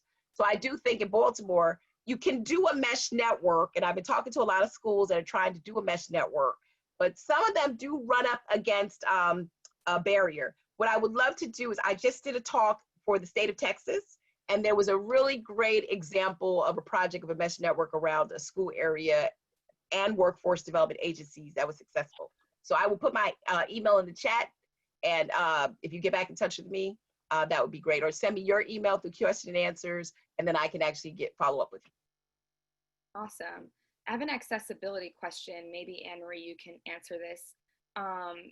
Someone wants to, well, Dahlia wants to know, she's been asking some great questions. Please talk about accessibility for people with disabilities who may have limited training on tech. Also, the lack of accessibility is yet another barrier to engaging in the digital universe. Are there more resources being provided for accessibility? I know this is something I focused a lot on last year, and just trying to see what DC is actually doing to give more digital access to people who may not easily be able to get it. Yeah, I wish I knew the answer to that, honestly. I mean, that's not something that we have here. And I mean, that's just like I think that's probably for a lot of people another barrier, is if there's issues where they can't just sit down at a computer like they can in our lab, like how are they getting to access the technology? And I don't know the answer to that. Anyone else have any insights on accessibility? I think accessibility is really important. I think for older Americans in particular, you need accessibility tools. What we are finding is that accessibility in the previous life of technology were bigger screens, better, more agile on mobile, mouse pads, keyboards, etc. One of the things that we now see technology develop are these natural language processing devices like the Alexa, which allow people to actually speak in their concerns. AARP has a really interesting model where they gave low-income people in DC housing, as well as folks in Baltimore, an Alexa. People have been chatting around this algorithmic discrimination. I'll just give a real quick example that's related to answer this question. In the DC area, they actually found that the seniors were frustrated because the Alexa could not understand their I want to say ebonics, but their quickness in speaking into it. So they were not going to use it. And Baltimore, it was an Eastern European population who decided they weren't going to use it because the Alexa kept improperly translating them. That is sort of at the root of algorithmic bias, because these systems were never tested on cultural populations. And as a result, the training data did not recognize their voice well enough to assist them as seniors to get more connected to technology. So yeah, so we're seeing those devices actually used in ways to help with the accessibility challenges. But once we get the connectivity right, I believe seniors will be huge beneficiaries of this new technology, particularly for those that want to age in place. Yeah, I think that's just a funny tidbit. I always play with my phone when I'm talking to Siri. My name is Michelet. I will say, Siri, say Michelet. She does not say Michelet. And I'm like, I don't know about this, Apple. I'm like, that is not my name. I don't know what she just said. But yeah, that's a good example. That's algorithmic discrimination, where we have a couple of things where the technology is not built by people of color, so it doesn't really reflect the lived experiences. And then the data that it's trained on doesn't include us.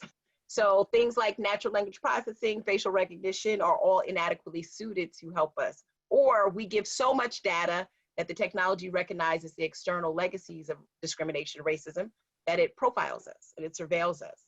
And so we don't get insurance, or we don't get access to programs, because technology has basically kicked us out based on its perceptions of our collective experiences. All right. Another point/question from Dahlia. Like Finland, she would like to see DC as Wi-Fi covered in its entirety in all public spaces.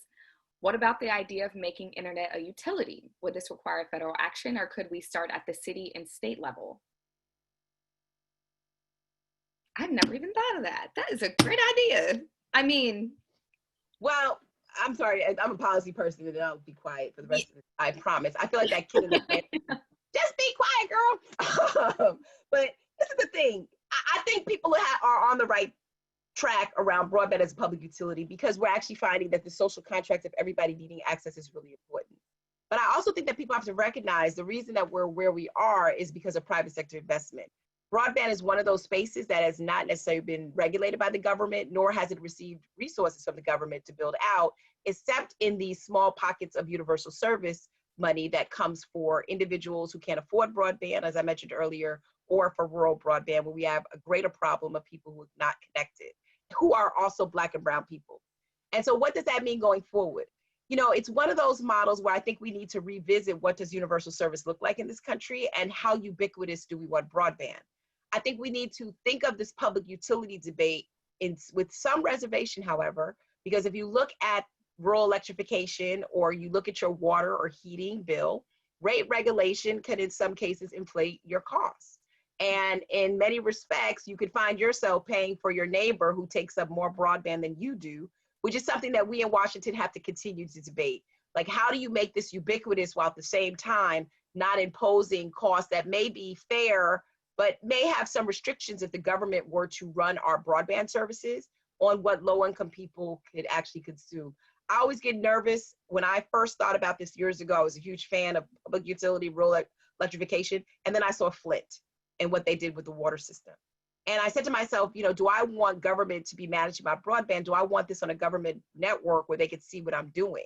And I think at the end of the day, we're gonna have to come to the table, and we're at the point of an election, which is why voting matters, where this could potentially become a question of how do we maybe do better partnerships between the companies that build them and government that wants to make sure people are online? How do we actually make it so that in areas where we don't have enough competition or we don't have enough access, that we actually create drivers to do so? In my book, I'm toying around with a couple of those ideas, but I think across the country, everyone is sort of scratching their head and asking why. And I really want people to be clear. In the United States, we gave up our right to pay for the internet, or not to pay for the internet, excuse me, pay for platforms, which is also what people also confuse, because of the way we structured it governmentally. And so I think we have to kind of have a conversation on what does universal service look like in this country? How important is it to be like European countries, where in my travels across the country, overseas for the last few years, their internet is also not that great in terms of quality, where we might have better quality. I think those are the questions that we need to be asking of the administration. I think for city leaders, you need to be asking yourself the same question. Because got to go back to what Lindsey said. Cities do not have enough money to connect everybody. So they need philanthropy, they need partners in the business community, they need to redirect social service money. And perhaps we need to just have a big all hands on, scratch our head, and let's figure out what will it take to create the social contract that is necessary to still provide people with high quality broadband. Absolutely. Want to, Michelle, an idea that I have sort of been toying around with in my head is, you know, I think about the first source law, right? And how we have the expectation that, you know, companies that, for example, do business in DC, they have to hire a certain number of DC residents. And I kind of really have this sort of vision and idea that for, you know, the Comcasts and, you know, the Verizons, right, of the world, that if they want to be able to offer that service, they have to also come with some sort of investment in making sure that there is access, you know, and connectivity to the residents within, you know, that city or within that state. And so that's just sort of like an idea that I've sort of thought about, just kind of making sure that there is also, I mean, obviously there's a responsibility for government here, but certainly for the corporations to be able to also be invested in the communities that they also want to do business in. Absolutely. Another question. Sorry, Anne, did you want to? Oh yeah, no, I was just gonna add, I just want to say I'm so thankful to Dr. Lee for thinking about these things broadly, because I'm really like working in such a one-on-one space. But it also occurs to me in terms of this question of how we do it, that at the very least, all public housing and any housing that's affordable, so getting any city or federal subsidy, and that should be a requirement, that internet is provided to all the residents. I feel like that should be a piece, just like she said, like water and heat and electricity are provided, that should be something that's provided. And I think that would go a long way to helping at least the folks who are in subsidized or city-run housing are getting access. Yeah, if I could actually jump into that, I think that's an excellent idea. It's an idea that I've worked on for about 25 years here in the district as well. Any new affordable housing that comes in the city must be connected. And that could be a quick resolution to ensure this broadband connectivity. If it can't be connected directly to the home because of, laws that may be on the books or statutes, it needs to have some kind of activity on the margins where people live. I think having that design standard is the first thing. But I also want to say, and I'm looking at the chat that somebody put in that I thought was very interesting, which I did not say, and I want to say this. At the crux of all of this is the importance of data collection.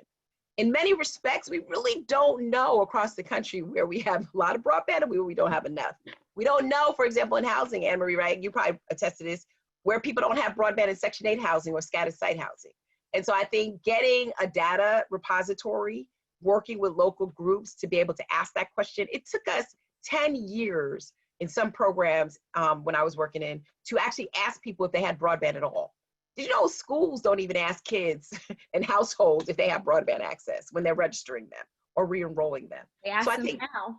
yeah, exactly. But they home and they like, have to, well, right? What are you gonna do now? It's like they're already at home. It's crazy. Like when everything shut down, I found out across the country, schools just didn't even know. They didn't even know who their provider was, And so I agree with everybody that I think that there should be certain places within cities where it should be resolute.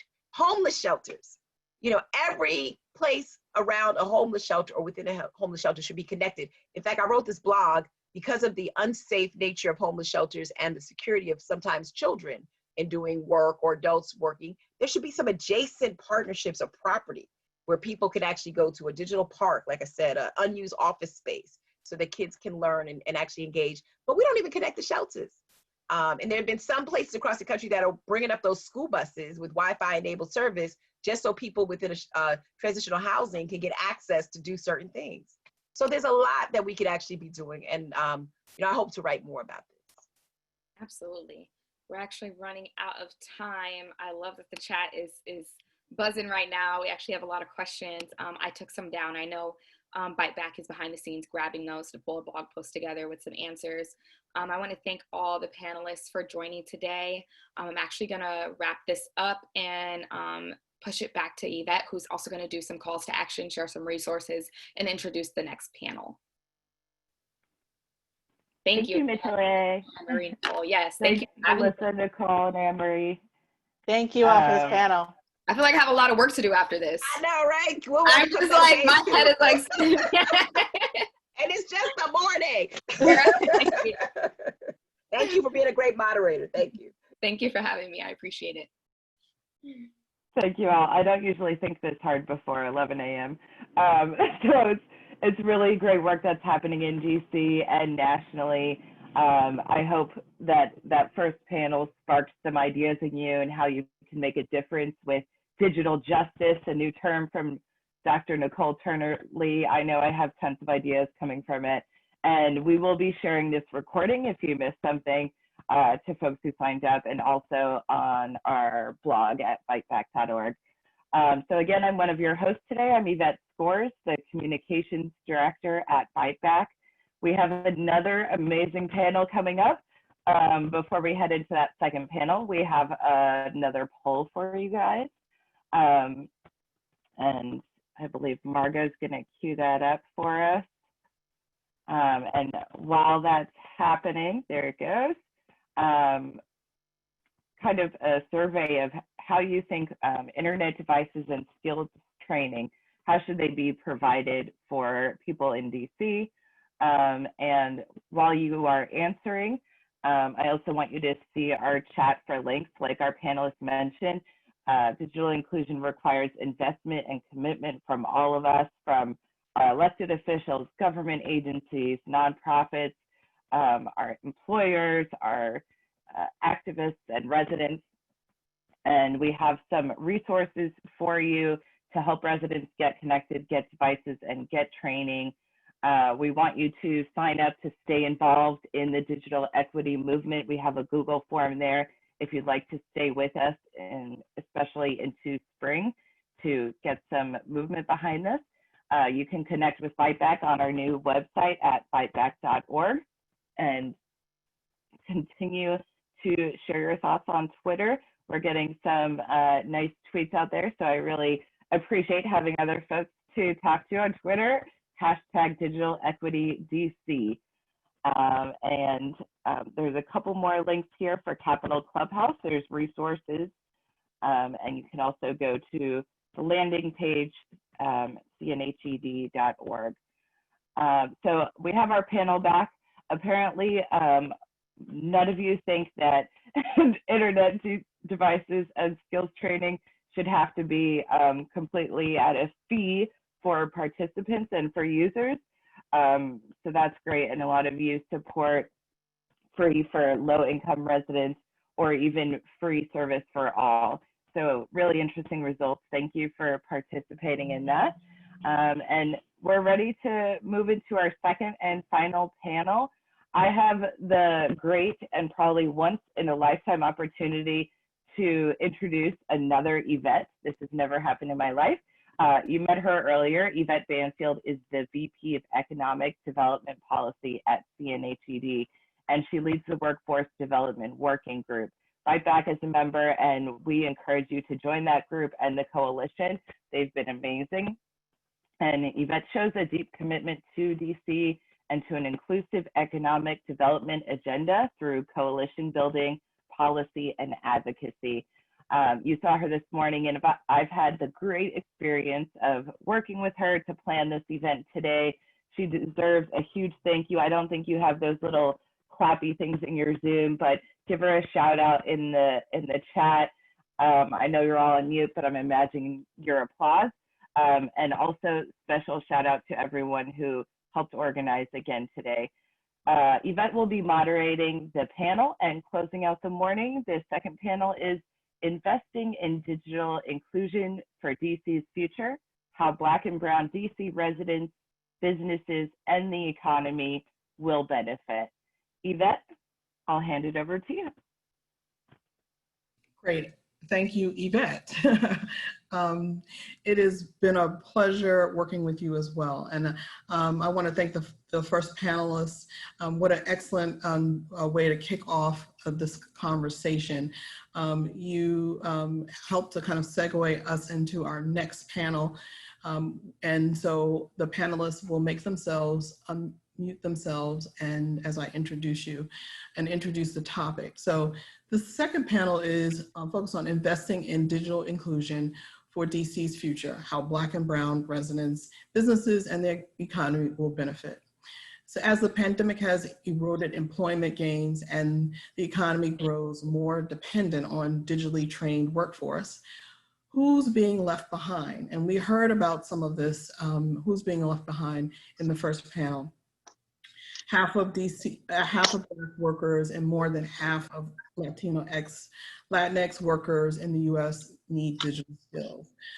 The consequences for this digital divide in DC are huge, amplifying racial inequities while also further damaging the economy. Investing in digital inclusion, access to devices, internet, and tech training, computer training will help DC's economy, will help DC's economic viability post-COVID. But it will also help Black and Brown residents build the wealth that they deserve. We're delighted to have this esteemed panel with us to engage us in a thoughtful conversation to close out today's event. Joining us are Ellia Stern, who is the Data Science Fellow at Urban Institute, Amanda Berkson-Shilcock with, she's also the Senior Fellow at National Skills Coalition. Joining us also is Raymond Bell, who's the CEO of Hope Project. And last but not least is Stephen Harrington. He is the Manager of Engagement and External Affairs at the Greater Washington Partnership. We're delighted to have them with us today. And we're gonna kick off our panel with them introducing themselves, their organization, their role, but we're asking them also to share with the audience how they also define digital inclusion. Ellia, you want to go first? Oh, I'm sorry, I'm happy to. I'm having some trouble turning my video. Oh, hold up, let me see. Start my video. Great. Hello, everyone. Thanks so much for having me, and thanks, Yvette, for the introduction. When I think about digital inclusion and digital equity, I, of course, think about the three-legged stool of inclusion, about equitable access to connectivity, to connected devices, as well as digital literacy, but then also taking a broader aperture to think about digital equity and the ability to sort of use those skills and those devices to fully participate and engage in the economy, civic discourse, and in society more broadly.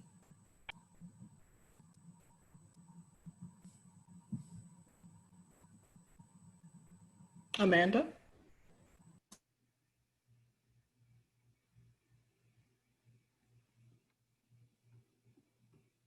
Oh, we can't hear you.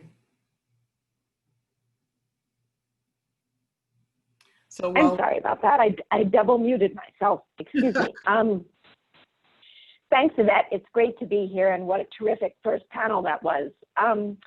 So I work for National Skills Coalition. We are a nonprofit policy advocacy organization that focuses on state and federal policy. And when I think about digital inclusion, I think about absolutely the three legs of the digital inclusion stool that we've all been working and talking about. How do we make sure that we don't have multiple family members all trying to depend on one device? How do we make sure that people aren't needing to go and sit in a Taco Bell parking lot to get Wi-Fi to do their homework? How do we make sure that people feel confident in navigating digital tools? But I also think about recognizing people's expertise. We spend a lot of time in digital inclusion conversations talking about deficits, all the things people don't have. And I think it's important to acknowledge the deficits and the structural reasons for those deficits that are not about individual people's failings.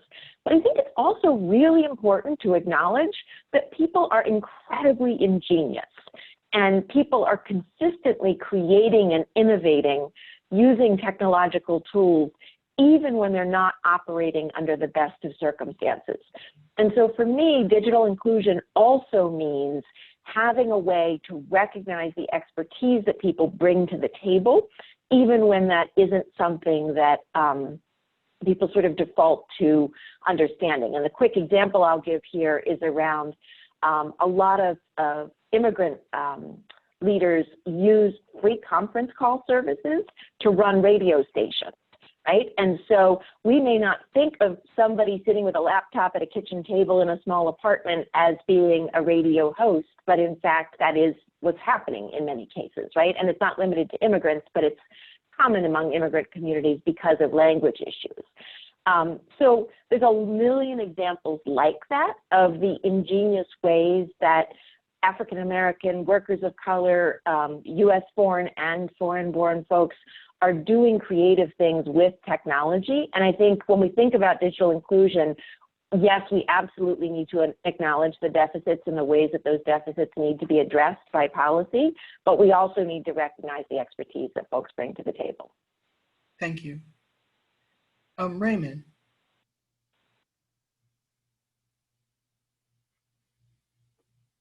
I'm the founder and the administrator of Hope Project. And in 2009, I kind of went on a personal campaign to try to end poverty in DC. And since then, I've trained, coached, and still mentor to this day almost 2,000 graduates that work on almost every major government contract in the Washington metropolitan area. I'm talking about all the big companies, the Lockheed Martins, the Northrop Grummans, the CACIs, all the big nonprofits, Planned Parenthood, World Bank, all the big law firms downtown. We even have people stationed over in Afghanistan putting in $237,000 a year.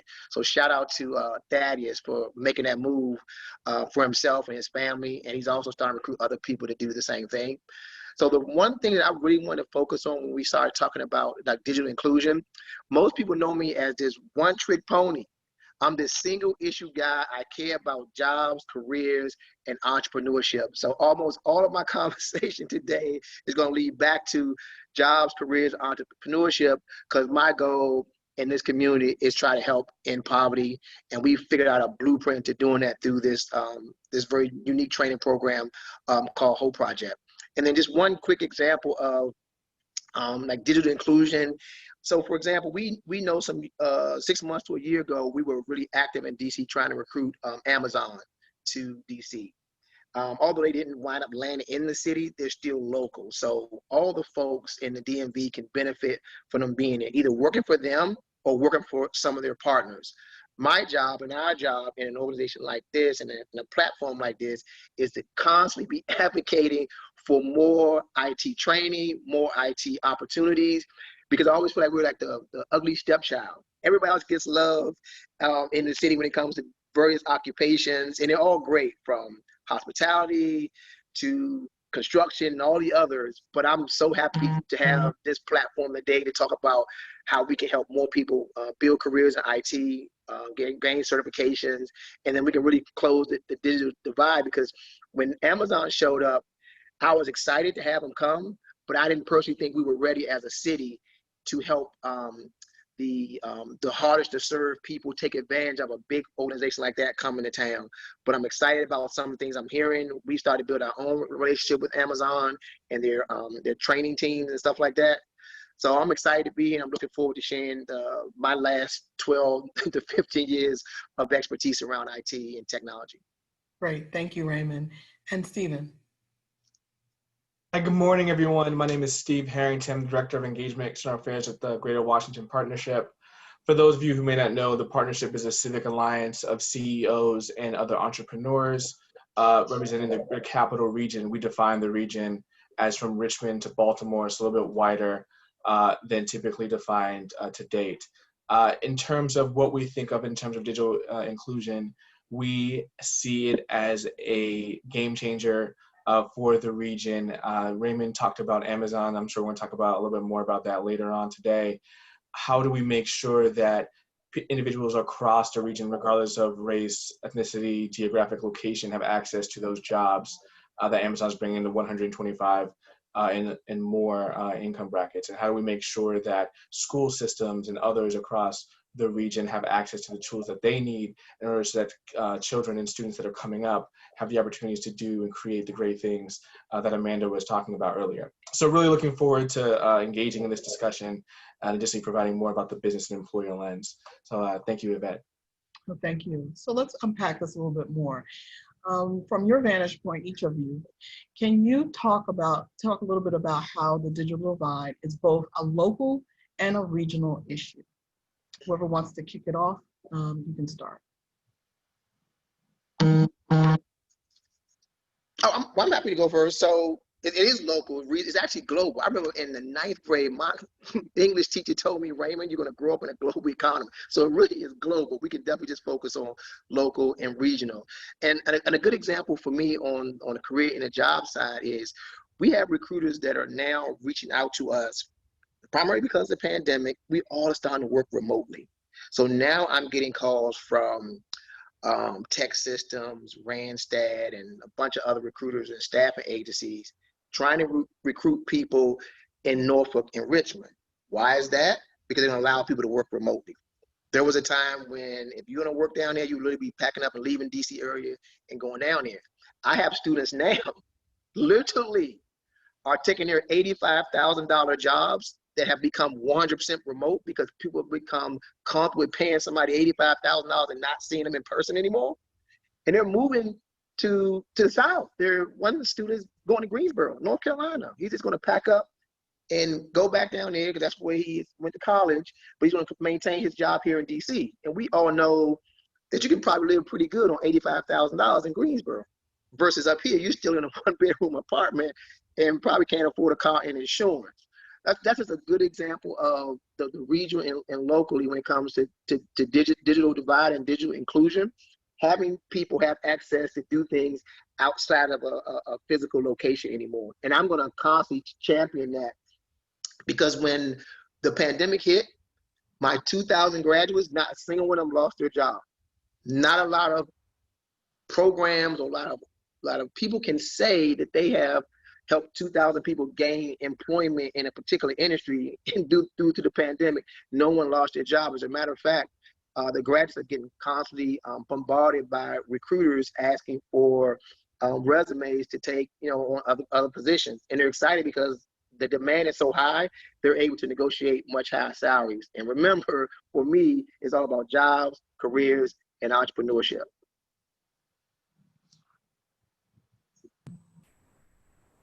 I'm happy to chime in next from a very different perspective as Raymond. A lot of my research focuses on how cities are using technology both to address and narrow the digital divide, as well as how city use of technology that doesn't center equity can actually exacerbate divides because of the digital divide. And I think we see that there's a lot that cities can do and are doing to narrow the divide. On the last panel, we're talking about sort of innovative public-private partnerships, and especially during the pandemic, we've seen cities really accelerating efforts by working with private entities to distribute laptops and connected devices and hotspots to close the digital divide, as well as providing free broadband internet access. But when we think about moving from some of these short-term, solutions to more long-term solutions, that's really where sort of the regional, state, and national focus has to be part of the conversation as well. And we see in a lot of cases that the sort of policy options available to cities are constrained by state and federal policy. One example of this is 2018 FCC regulations that limited fees that cities could charge on 5G small cell deployments, which in many is a key revenue source for funding digital inclusion efforts. And so, needing to create more revenue to do all this great work we're talking about will require policy action at the federal level. And a number of states, including Virginia, we're talking regionally, region, sort of ban or restrict municipalities from launching or expanding their own public broadband networks, which was talked about on the last panel.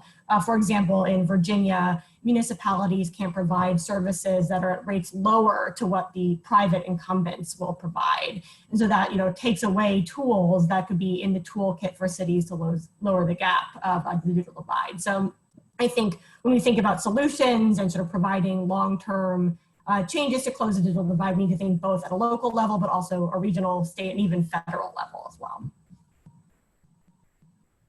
Amanda. Yeah, so people live in physical places, but as we know really well in the DC area, people also live their lives across political boundaries, right? So you might live in one state, work in another. You might have your kids attending school in a municipality different from the one in which you live. So we know already that people live their lives in ways that are not completely circumscribed by political boundaries, but we haven't had our digital policymaking catch up with that reality, right? I was part of a great discussion a couple of weeks ago in which folks were talking about career and technical education without borders. The idea that really high quality career in tech ed is often housed in a school district or at a community college, but now that we're in this pandemic affected world where a lot of that education has moved online, how might we open that up to folks who live outside the geographic catchment area that might previously have had access to that kind of high quality career and technical education? That's just one example. So when I think about this as being a local issue because nothing will ever matter more to an elected official than their home district and their constituents, but also a regional issue because people live their lives and interact socially, politically, vocationally, and otherwise across both municipal boundaries and state boundaries.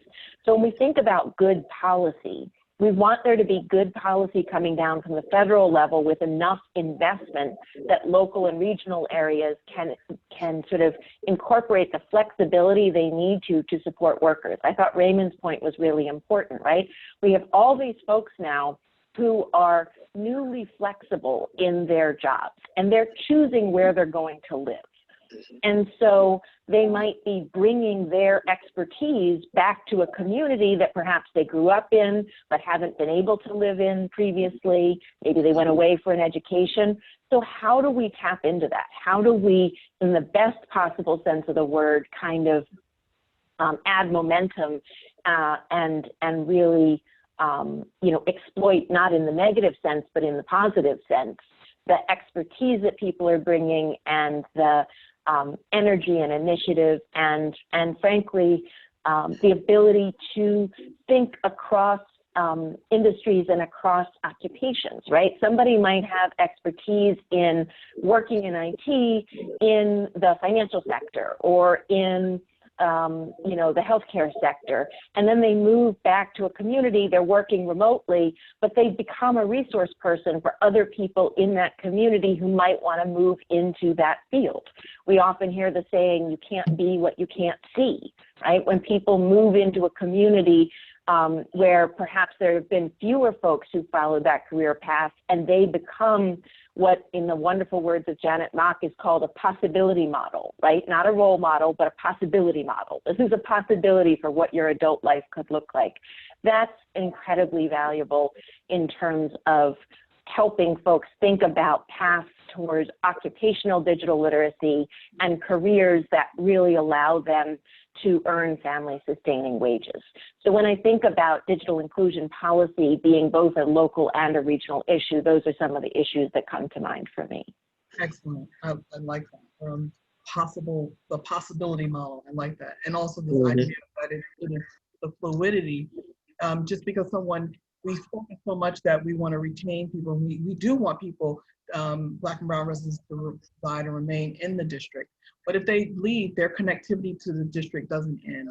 And and it's almost like folks who are from other countries, from South America or wherever, they may be working and living in the United States, but they are contributing to their family because of those topics. So I like that. And so Raymond, Steve, if you could also chime in and share your reflections around what you think is the connectivity, talk about how the digital divide is both a local and regional issue, specifically because your organization looks at the issue from that lens. Yeah, definitely. I think, so much has been covered by Amanda, Elena, and Raymond in terms of the global nature of it, the hyperlocal, the policy lenses and levers. So what I want to focus on a little bit more is the micro geography in terms of it, of neighborhoods that need increased access to not only digital infrastructure, but also computers and other access software and hardware that can help people get online and be more active. And then also the regional lens in which, while employers, when they're thinking about moving here, say like an Amazon or Apple or something else, they are not looking at just Washington, D.C., to Raymond's point and all the other points before. They're looking at a region. And so drawing talent from different parts of the area. And in order to do that properly, we're going to need to have people across the geography that really have access to these skills and this talent and the ability to get online in order to make us hyper competitive. And then the policy lens of that really is, how do we create a network? And that's really where the partnership is trying to leverage its voice, not only in this issue, but in others, including transportation and housing, to really sit down the elected officials with the business community and say, like, what can we do to create standardized policies and procedures and programs across these political geographic borders in order to make sure that as a unit, as a region, we're working toward the same thing. We're working toward every child being able to go online in this environment and learn. We're working toward making sure that everyone who can work from home is able to work from home and things of that nature. So that's really how the business community has seen it, and how I personally believe that is the building on top of the other panelists, how we can lean in as a business community to support all this policy and programmatic efforts. Okay, thank you. This question is for you, Alina. The immediate and potential long-term effects of the shutdown on DC and the region due to the pandemic only reaffirmed, and in some instances brought to light, other issues related to the digital divide. And we've touched a little bit about it in the other panel, but can you talk a little bit about what is the potential impact of this divide on the district in the region's economic growth when we think about COVID and the impact that is having? Yeah, absolutely. And I other panel also weigh in as well. I mean, we know that the digital divide in DC and in cities and regions across the country is a significant barrier to growth. And this was certainly true before the pandemic, but has been highlighted and exacerbated by the pandemic.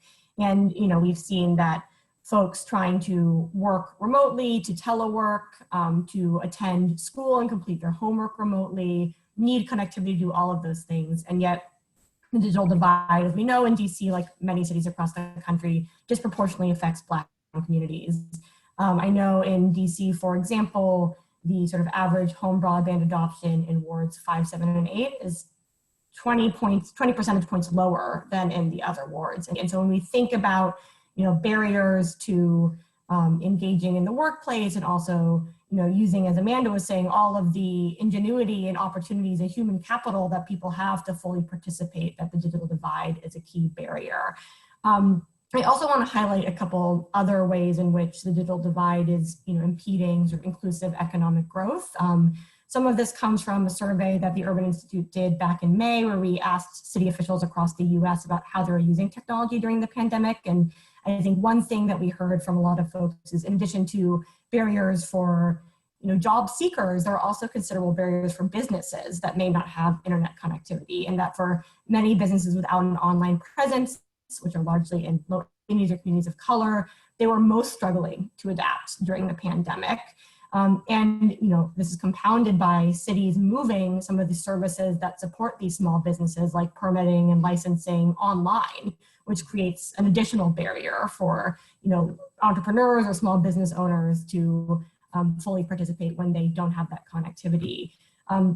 Another dimension, we've talked a lot about sort of the social contract with residents, and I think that's something really important to examine, that as cities are now moving engagement online, who can participate in that engagement and who's excluded. Of course, folks who don't have that connectivity, but in addition to non-English speaking households, seniors, housing insecure, unhoused populations.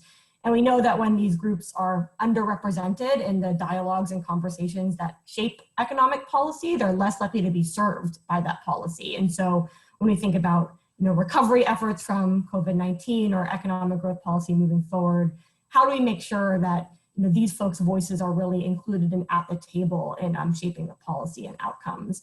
And then sort of the last thing I want to mention is, I know Nicole Turner Lee in the last panel was talking about sort of algorithmic discrimination. And I think that's something we're thinking about a lot too, that as more and more companies are using sort of algorithmic hiring tools, and we know that some of these tools can discriminate against Black and brown workers or against women, how that will affect sort of inclusive economic growth moving forward. Excellent. You highlighted something that we're talking about on with our small business stakeholders, and it really is, I think that the pandemic and the shutdown also kind of highlighted for small businesses that have not kept pace with technology, the fact that they don't have a web-based presence, and having to gear that up and learn that in a crisis situation is really challenging, and being able to maintain that, because I think by embracing technology and using it and embedding it into how your service delivery and how you work with your customers, you get better at it over time. And so if you're not familiar with it, it can be intimidating. And because so many people are looking and trying to connect with people and services online, this puts them at a disadvantage. And so that is really one particular connective issue as it relates to this. And then also, I like what you talked about in terms of the voices of community. We really need to figure out a better way to engage their voices, because it's with their voices that we can actually begin to kind of lift up and ensure that this issue and this movement gains momentum, and it's not just a subset, but because it touches so many people. So thank you for that. So Steve and Elena, I'm going to throw this question in, Raymond, to you. When we look at what's the role do you see of the private and public sector should be playing in providing leadership to support digital inclusion and narrowing this gap? And what more can they be doing that they're not doing right now? I can start. I'm going to answer the question first as the private sector, and then moving on to the public sector. I think what the private sector can do is set an agenda and a vision. So as individuals who we've talked about geographic and political boundaries, right? The private sector outlives those in some respects, where a governor is going to be 4 to 8 years. A business, a corporation like Northrop Grumman has been in the region for 10 times that. So how can the private sector then really put its flag in the ground and really speak as a long-term stakeholder to why these issues are extremely important, and then using that power and those resources bring together elected officials across state boundaries, as we talked about before on the regional side, to making sure that we're connecting the dots to make sure that we can increase inclusion digitally across the entire region. I also think the private sector could always lend its dollars. Of course, that's something that I think sometimes people, or the private sector complains, people come to them too many times for. But those dollars and funding specific programs that can serve as pilots for policy.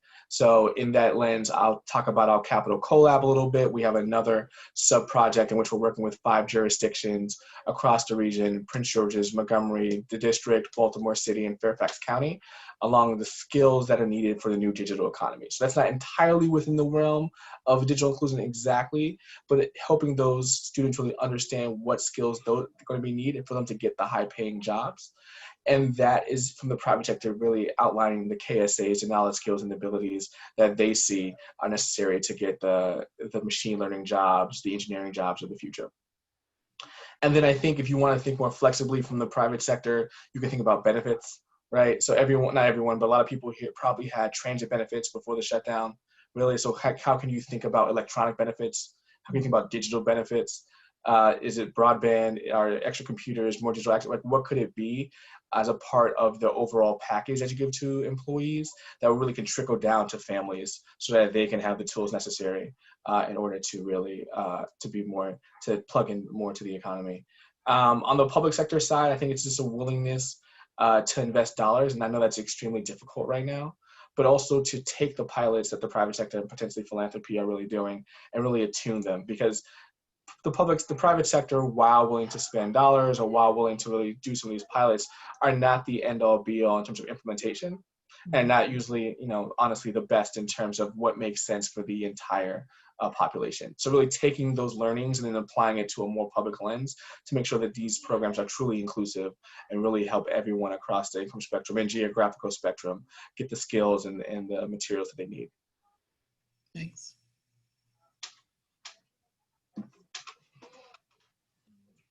Raymond?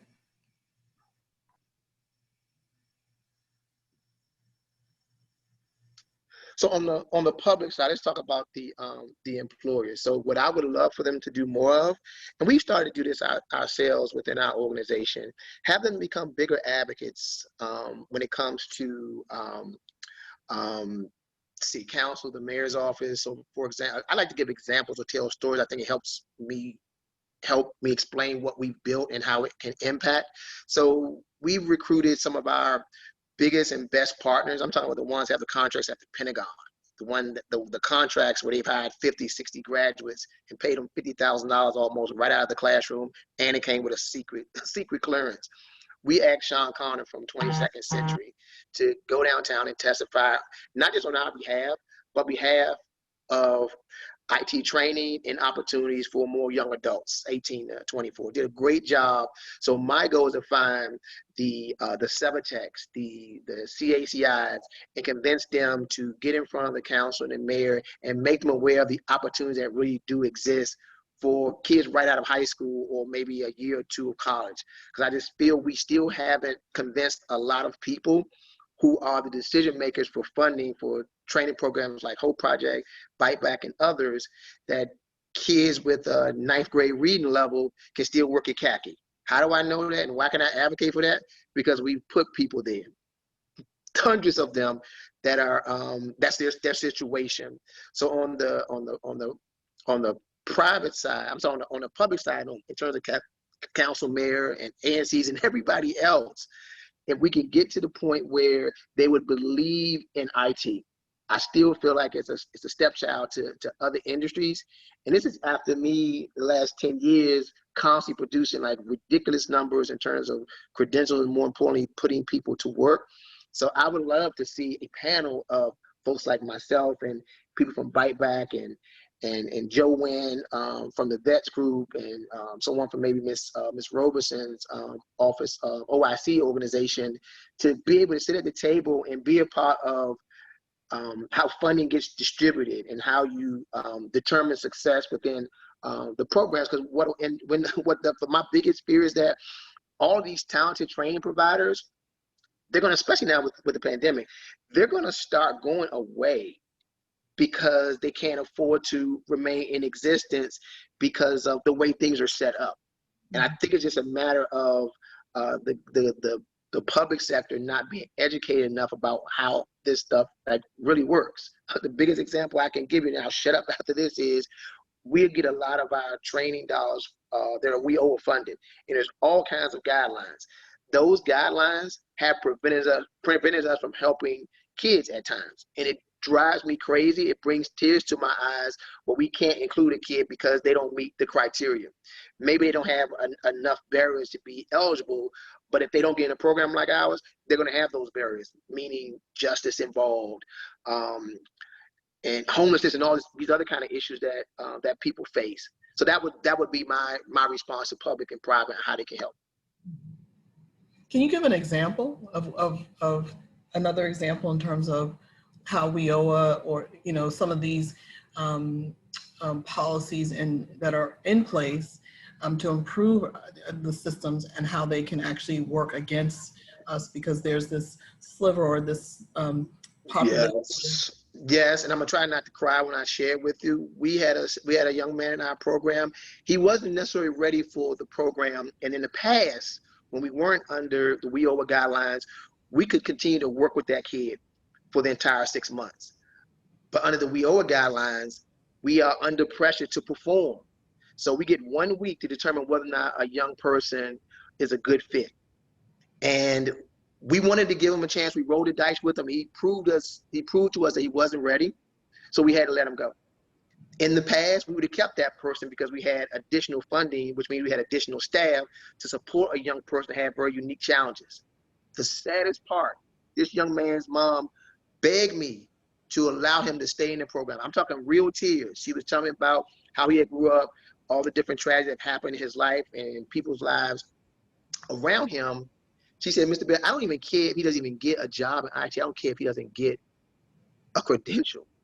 I need him to be around people like you and your team.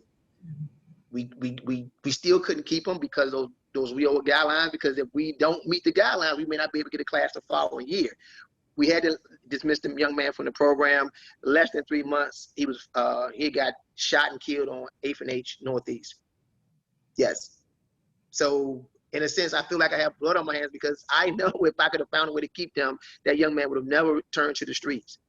It was so sad I couldn't even go to the funeral because I know his mother would have said, I told you. I told you.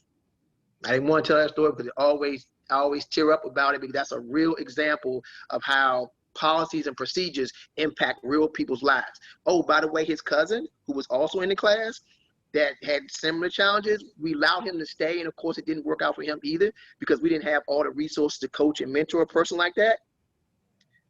3 weeks ago or 4 weeks ago, he got shot up real bad. We don't even know the status of him right now.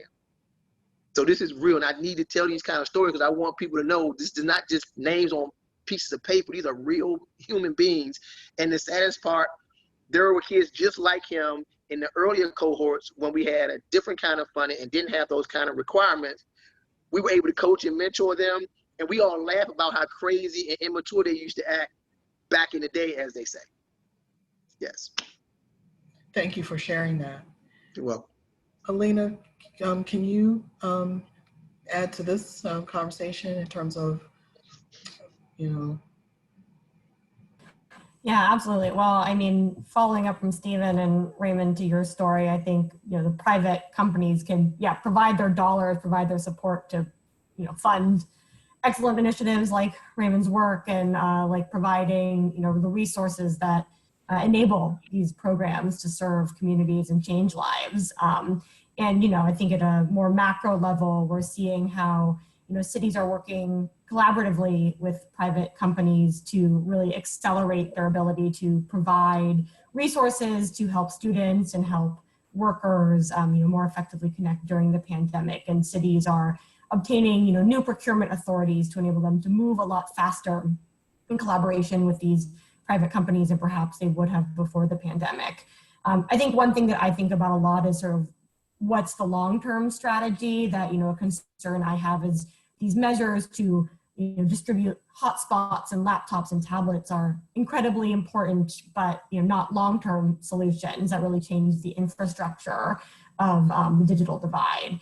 And I think there, cities have tools to sort of policy levers that can incentivize, some of these private companies to more equitably serve all communities. And I know that came up in the Q&A in the last panel. One example that I really like here is the city of Los Angeles has included in their permitting requirements for companies that want to install 5G small cell in the city, that they need to demonstrate that they're equitably serving low-income neighborhoods and wealthy neighborhoods in order to be issued a permit, and sort of using that power of permitting to nudge and incentivize companies towards creating a more equitable broadband infrastructure, is sort of one way that cities can use their policy tools to think more long-term and create a system that equitably serves everyone through the pandemic and beyond. Thank you. So this next question is focused on system level change. What system level changes are needed to ensure that our workforce system is preparing low skilled workers for the types of jobs that are increasing in demand and requiring intermediate level skills in today's economy? Amanda and Raymond, do you want to take that question? Sure. I'll follow up after you. Great. I want to start off just by acknowledging the story that Raymond just told, right? That's an example of policy not working, right? That's not about we need to change people to fit the policy. That's about we need to change policy to accommodate the reality of people's lives. And I'm a policy advocate, not because I'm interested in policy on an abstract level, but because I care about policy as a way to make people's lives better. And when I heard Raymond's story, what I saw in my head was the young people in the high school program that I used to run in Philadelphia, and the hopes and dreams that they had, and the ways in which their hopes and dreams could be jeopardized by policies that they did not have a lot of power to try to change. So when I think about sort of, your question, Yvette, on what kind of system level changes are needed to ensure that the workforce system can really help people prepare for jobs, the first thing I want to think about is how do we best ensure that people with a lived experience of how policy plays out in reality have a voice at the policymaking table. That's why I work for National Skills Coalition. We work every day to try to bring the voices of people who are directly affected by policy into policymakers' conversations. So let me give a few very concrete examples of things that could happen differently. The first is very simple, and that's really around better, more creative use of existing policies to support digital inclusion. So I'm going to put in the chat now a link to a blog post that I did a couple of months ago about how people can use TANF, SNAP ENT, WIOA, and CARES Act funding to support digital inclusion. SNAP, of course, being the food stamp program, the employment and training piece of that, TANF being temporary assistance for needy families, WIOA being the Workforce Innovation and Opportunity Act, which we've just talked about, and CARES being the COVID relief bill that Congress passed back in March. None of these are a magic bullet. None of these are a perfect solution, but each of them can be a piece of the puzzle in better addressing digital inclusion issues, either by buying loaner laptops or Wi-Fi hotspots that can be given to participants, by supporting staff time to pay for digital literacy classes or other kinds of support. So that's step one. Step two is to think about how do we take the expertise that we have from low-income workers who are already using technology on the job and use that to better inform job training programs. In the past 2 weeks, I've had conversations with the head of employee training for L'Oreal Cosmetics, who is supervising 1,200 workers here in the U.S. around, what kind of tech skills do you need to have to work at a beauty company? I've talked to folks in precision agriculture in North Dakota, talking about the kind of agricultural, the sensors you have to be able to use to work in a greenhouse to be able to do that. I've heard about examples of Boeing using augmented reality which is, if you've ever played Pokemon Go or used a Snapchat filter, you know what augmented reality is, to do aircraft assembly, right? So manufacturing workers looking at a schematic. Construction workers are using smart helmets that can show a blueprint sort of projected on to the items they're holding in their hands as they're assembling parts on the job, right? So there's a million ways in which even low-income workers are already being called upon to use tech on the job. Walmart has a half a dozen apps that their frontline workers are expected to be able to use. You have to use the inventory app, you have to use the price change app, you have to use the HR app. So how do we take that expertise that people are learning on the job and then translate that into better training for other low-income workers who are trying to get not just an entry-level job, but a career path job that can help them support their family? So closing that feedback loop and getting that expertise of frontline workers and employers is really important. The last two pieces I'll mention, we need new investment. Congress has introduced the Digital Equity Act. That would be a great start. But we need policymakers to invest in digital skills in the same way that they recognize that they need to invest in K-12 education and higher education. This is a fundamental component of any kind of workforce and education investment that they should be making from now on. And my organization has some specific recommendations around that, which I'll be happy again to drop in the chat, but that it absolutely needs to involve new investment. And then the last piece of the puzzle is really, again, going back to this question of employer expertise, right? Particularly for small and mid-sized employers. They can't create their own in-house training programs because they don't have the resources to do that. But they can partner with nonprofit community-based organizations like Goodwill or the YWCA, which are both doing great programs in different parts of the country, including in some cases in the DC area, to really develop training programs that connect directly to the kinds of jobs that they are hiring people for now and that have good pay and good benefits. And so the more we can close that feedback loop, the more we avoid what our former labor secretary in the Obama administration used to call train and pray, right? We don't want to train and then just pray you get a job. Yep. We want to know that there's a real life job waiting for you at the end of that program. And many of the folks on today's panel are running exactly those kinds of programs. But as a policy advocate, those are my recommendations for systems level change. Thank you. So I'll be brief. Amanda did a great job of hitting a lot of the points that I was probably going to bring up. A couple of things I will say, though, is we got to extend the amount of training. We have to increase the per pupil allotment for a person going through a training program. I'm the biggest advocate in the city. Everybody knows this. I'm always constantly asking them to increase what they give us to deliver this quality training. My students on average make $62,500. I have over 40 students that make $100,000 a year or more. My top student makes $400,000 a year. He has a $250,000 job and a $150,000 job. I mentioned Thaddeus over in Afghanistan. He's bringing home 230 grand. He doesn't even pay any taxes, and they cover his food.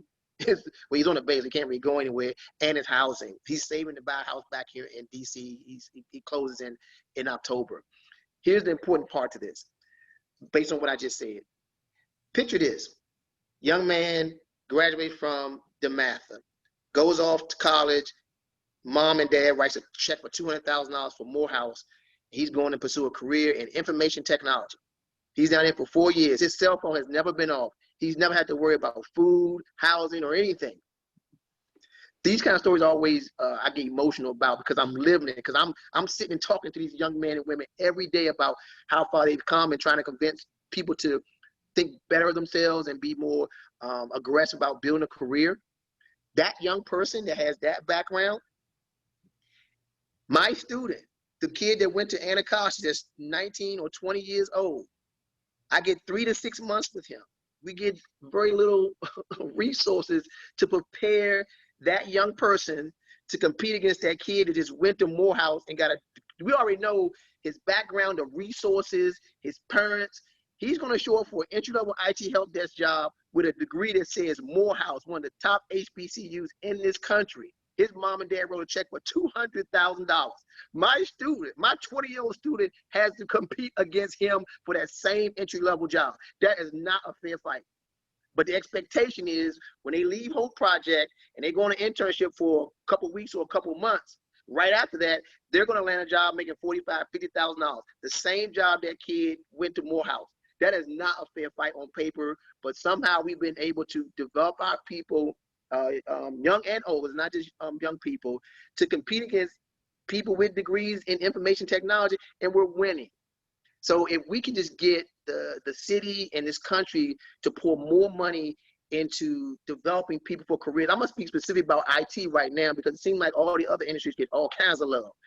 Even down to the apprenticeships. We were talking about, I didn't get a chance to mention this before, when we started talking about private sector. I've just partnered with Anne Arundel County, and they're gonna start an apprenticeship program, and I'm helping them identify Maryland-based companies, and we're not gonna do a traditional apprenticeship. We're gonna do an incumbent worker apprenticeship. So we're gonna take the kid who went to maybe a Hope Project or Byte Back and got an entry-level help desk job and turn him into a cybersecurity professional. They're gonna fund the training for us to deliver it, and the company's gonna get free training for their staff members to build a career. So in a case like that, everybody wins. Anne Arundel County and Maryland gets a great new program they can showcase. We get a chance to continue to develop, in a lot of cases, our folks or people that went to Byte Back, and then the employer, the quote unquote, the private sector, they have this person they're getting quality training for at no cost. So it's a case where everybody wins. But y'all, please don't forget the story about the kid from Anacostia and the kid that went to Morehouse, both of them looking for that entry-level IT help desk job. Great. So I have a final question for for Stephen and Raymond, and if anybody else wants to chime in. Can you talk about a little bit about what you see is the return, and you've hinted on it already, what is the return on investment for employers, the technology sector, when we make diversity, equity, and inclusion a priority? I'm happy to go first, and I'll leave most of the time for you, Stephen. I think my guy over at the Pentagon, Sean Connor from 22nd Century, is a really, really good example. When you build it, they will come. I've never, ever in the last 9 years had to call a recruiter or somebody that's hiring and say, hey, I got some people, can you help them find employment? They call me. When you build something good, they will come. You don't have to worry about the private sector and the companies. They want our students. Literally, they blow my phone up looking for people. Just kind of called the other day looking for somebody with a secret clearance, and the pay was only $25. I was like, I'm not even going to send it to my students if you can't get it at least to 32. Because if you got a secret clearance and you got an A+ and a year or two of experience, I feel you should be making that much. They came right back and said, yep, send me the resumes, we'll pay it. Because if you build it, they will come. I think that's what the point I wanted to get across regarding this particular question. When I saw it, I was like, this is exactly the time to share this kind of stuff. The employment opportunities are there. We just got to build the right candidates, and it takes resources to build them. Yeah, I mean, I think, first of all, I am that kid that went to Morehouse. So that was really hilarious, Raymond. But yeah, so I was like, wow, that hits home. And I can echo some of those thoughts of, you know, going to college in Atlanta and having 4 years and having essentially a lot of strong Black male influences, teaching you how to dress, how to talk, how to interview, and the soft skills that are very helpful in landing entry-level jobs, which, as we know, then put you on the trajectory for all types of other work. So totally agree there. In terms of the ROI, I would like to take it from, you know, several different levels. One, you know, regionally and locally, as we talked about before, like what some research from the Urban Institute, and this has consistently been also in Brookings and others and New Skills, National Skills Coalition rather, is that more diverse economies, more inclusive economies are stronger, right? They weather recessions better, they grow faster, they grow stronger. And so by including people who have been left out of the talent pipeline for these skills, you're not only, you know, doing them a favor and doing their family a favor, you're actually increasing the vibrancy and resiliency of your entire ecosystem, which is extremely important, right? Then for the ROI of the employer directly, you know, you are seeing employers by definition make money off of their employees or else they're out of business. So no matter what you pay, your employer is getting more money off of you than what you receive. Therefore, you are employed. And so with people and these tech skills that you're able to really scale up quickly, the investment, even though it needs to be more, as Raymond had mentioned, is actually relatively low to the salary and the ROI that you receive on the back end. And I think you could look at anything from the salaries you see at Google or Amazon or whoever that seem exorbitant, but then when you look at those balance sheets, you see that they are making way more money off of these people than you could even ever think. Another example of that, we've said a lot about the traditional like Silicon Valley and those firms, a group that sits at our table and also sees himself as a tech institution is Exelon. So they have numerous different subsidiaries from Pepco, BGE, all up and down the region. Their technical skills around computer technology, digital inclusion, and really work on the nuclear side of their work in electronics has really strengthened them and their own personal commitment as Exelon to equity, promoting people of diverse backgrounds has really led to them being, and they will say this proudly, the #1 energy provider in the United States. And so really it's not only just about creating a strong ecosystem, it's not only about making more money for yourself, but really then just taking over the market and being the strongest that you can be. So there's really and then you even have research from Harvard Business Review and others that diverse teams are stronger teams. Not surprising. I mean, if you see it from the global view down in terms of regional diversity is stronger, having people with diverse backgrounds attack problems differently, and you usually get a better solution. And so it's just all across the board better for everyone to be more inclusive. Great. I would love for the Washington Business Journal, and they may already do it, but to do a diversity and equity inclusion, highlighting the companies that are leading the pack and leading that charge. I'm always struck when I look at the Washington Business Journal, and they do an excellent job, but I'm always struck when they do a feature and looking at the best companies and they show all the employees and you flip through and you're like, where is the diversity? Yes. And so, and if it's happening at the top level, it's happening all throughout the organization. So thank you so much. I want to thank all the panelists for this engaging conversation and helping to kind of deepen the conversation from the first panel. This has been excellent. I want to thank you for your time. We're going to close out. I don't think we have time for questions, but we have a poll that we want to ask. For folks who are still joining us, please answer the poll. Do you want to participate in increasing digital equity in the district? And while you're completing the poll, I want to remind folks about the call to action. We hope that that this discussion was helpful in helping you to think about how you can make a difference around this issue around digital equity. And so the call to action is multi-pronged. And one is for district government agencies and elected officials. We want them to see the digital inclusion as a priority for Black and Brown residents and for the district economy and regionally. Not for nonprofits, please consider how to increase digital inclusion in your programming.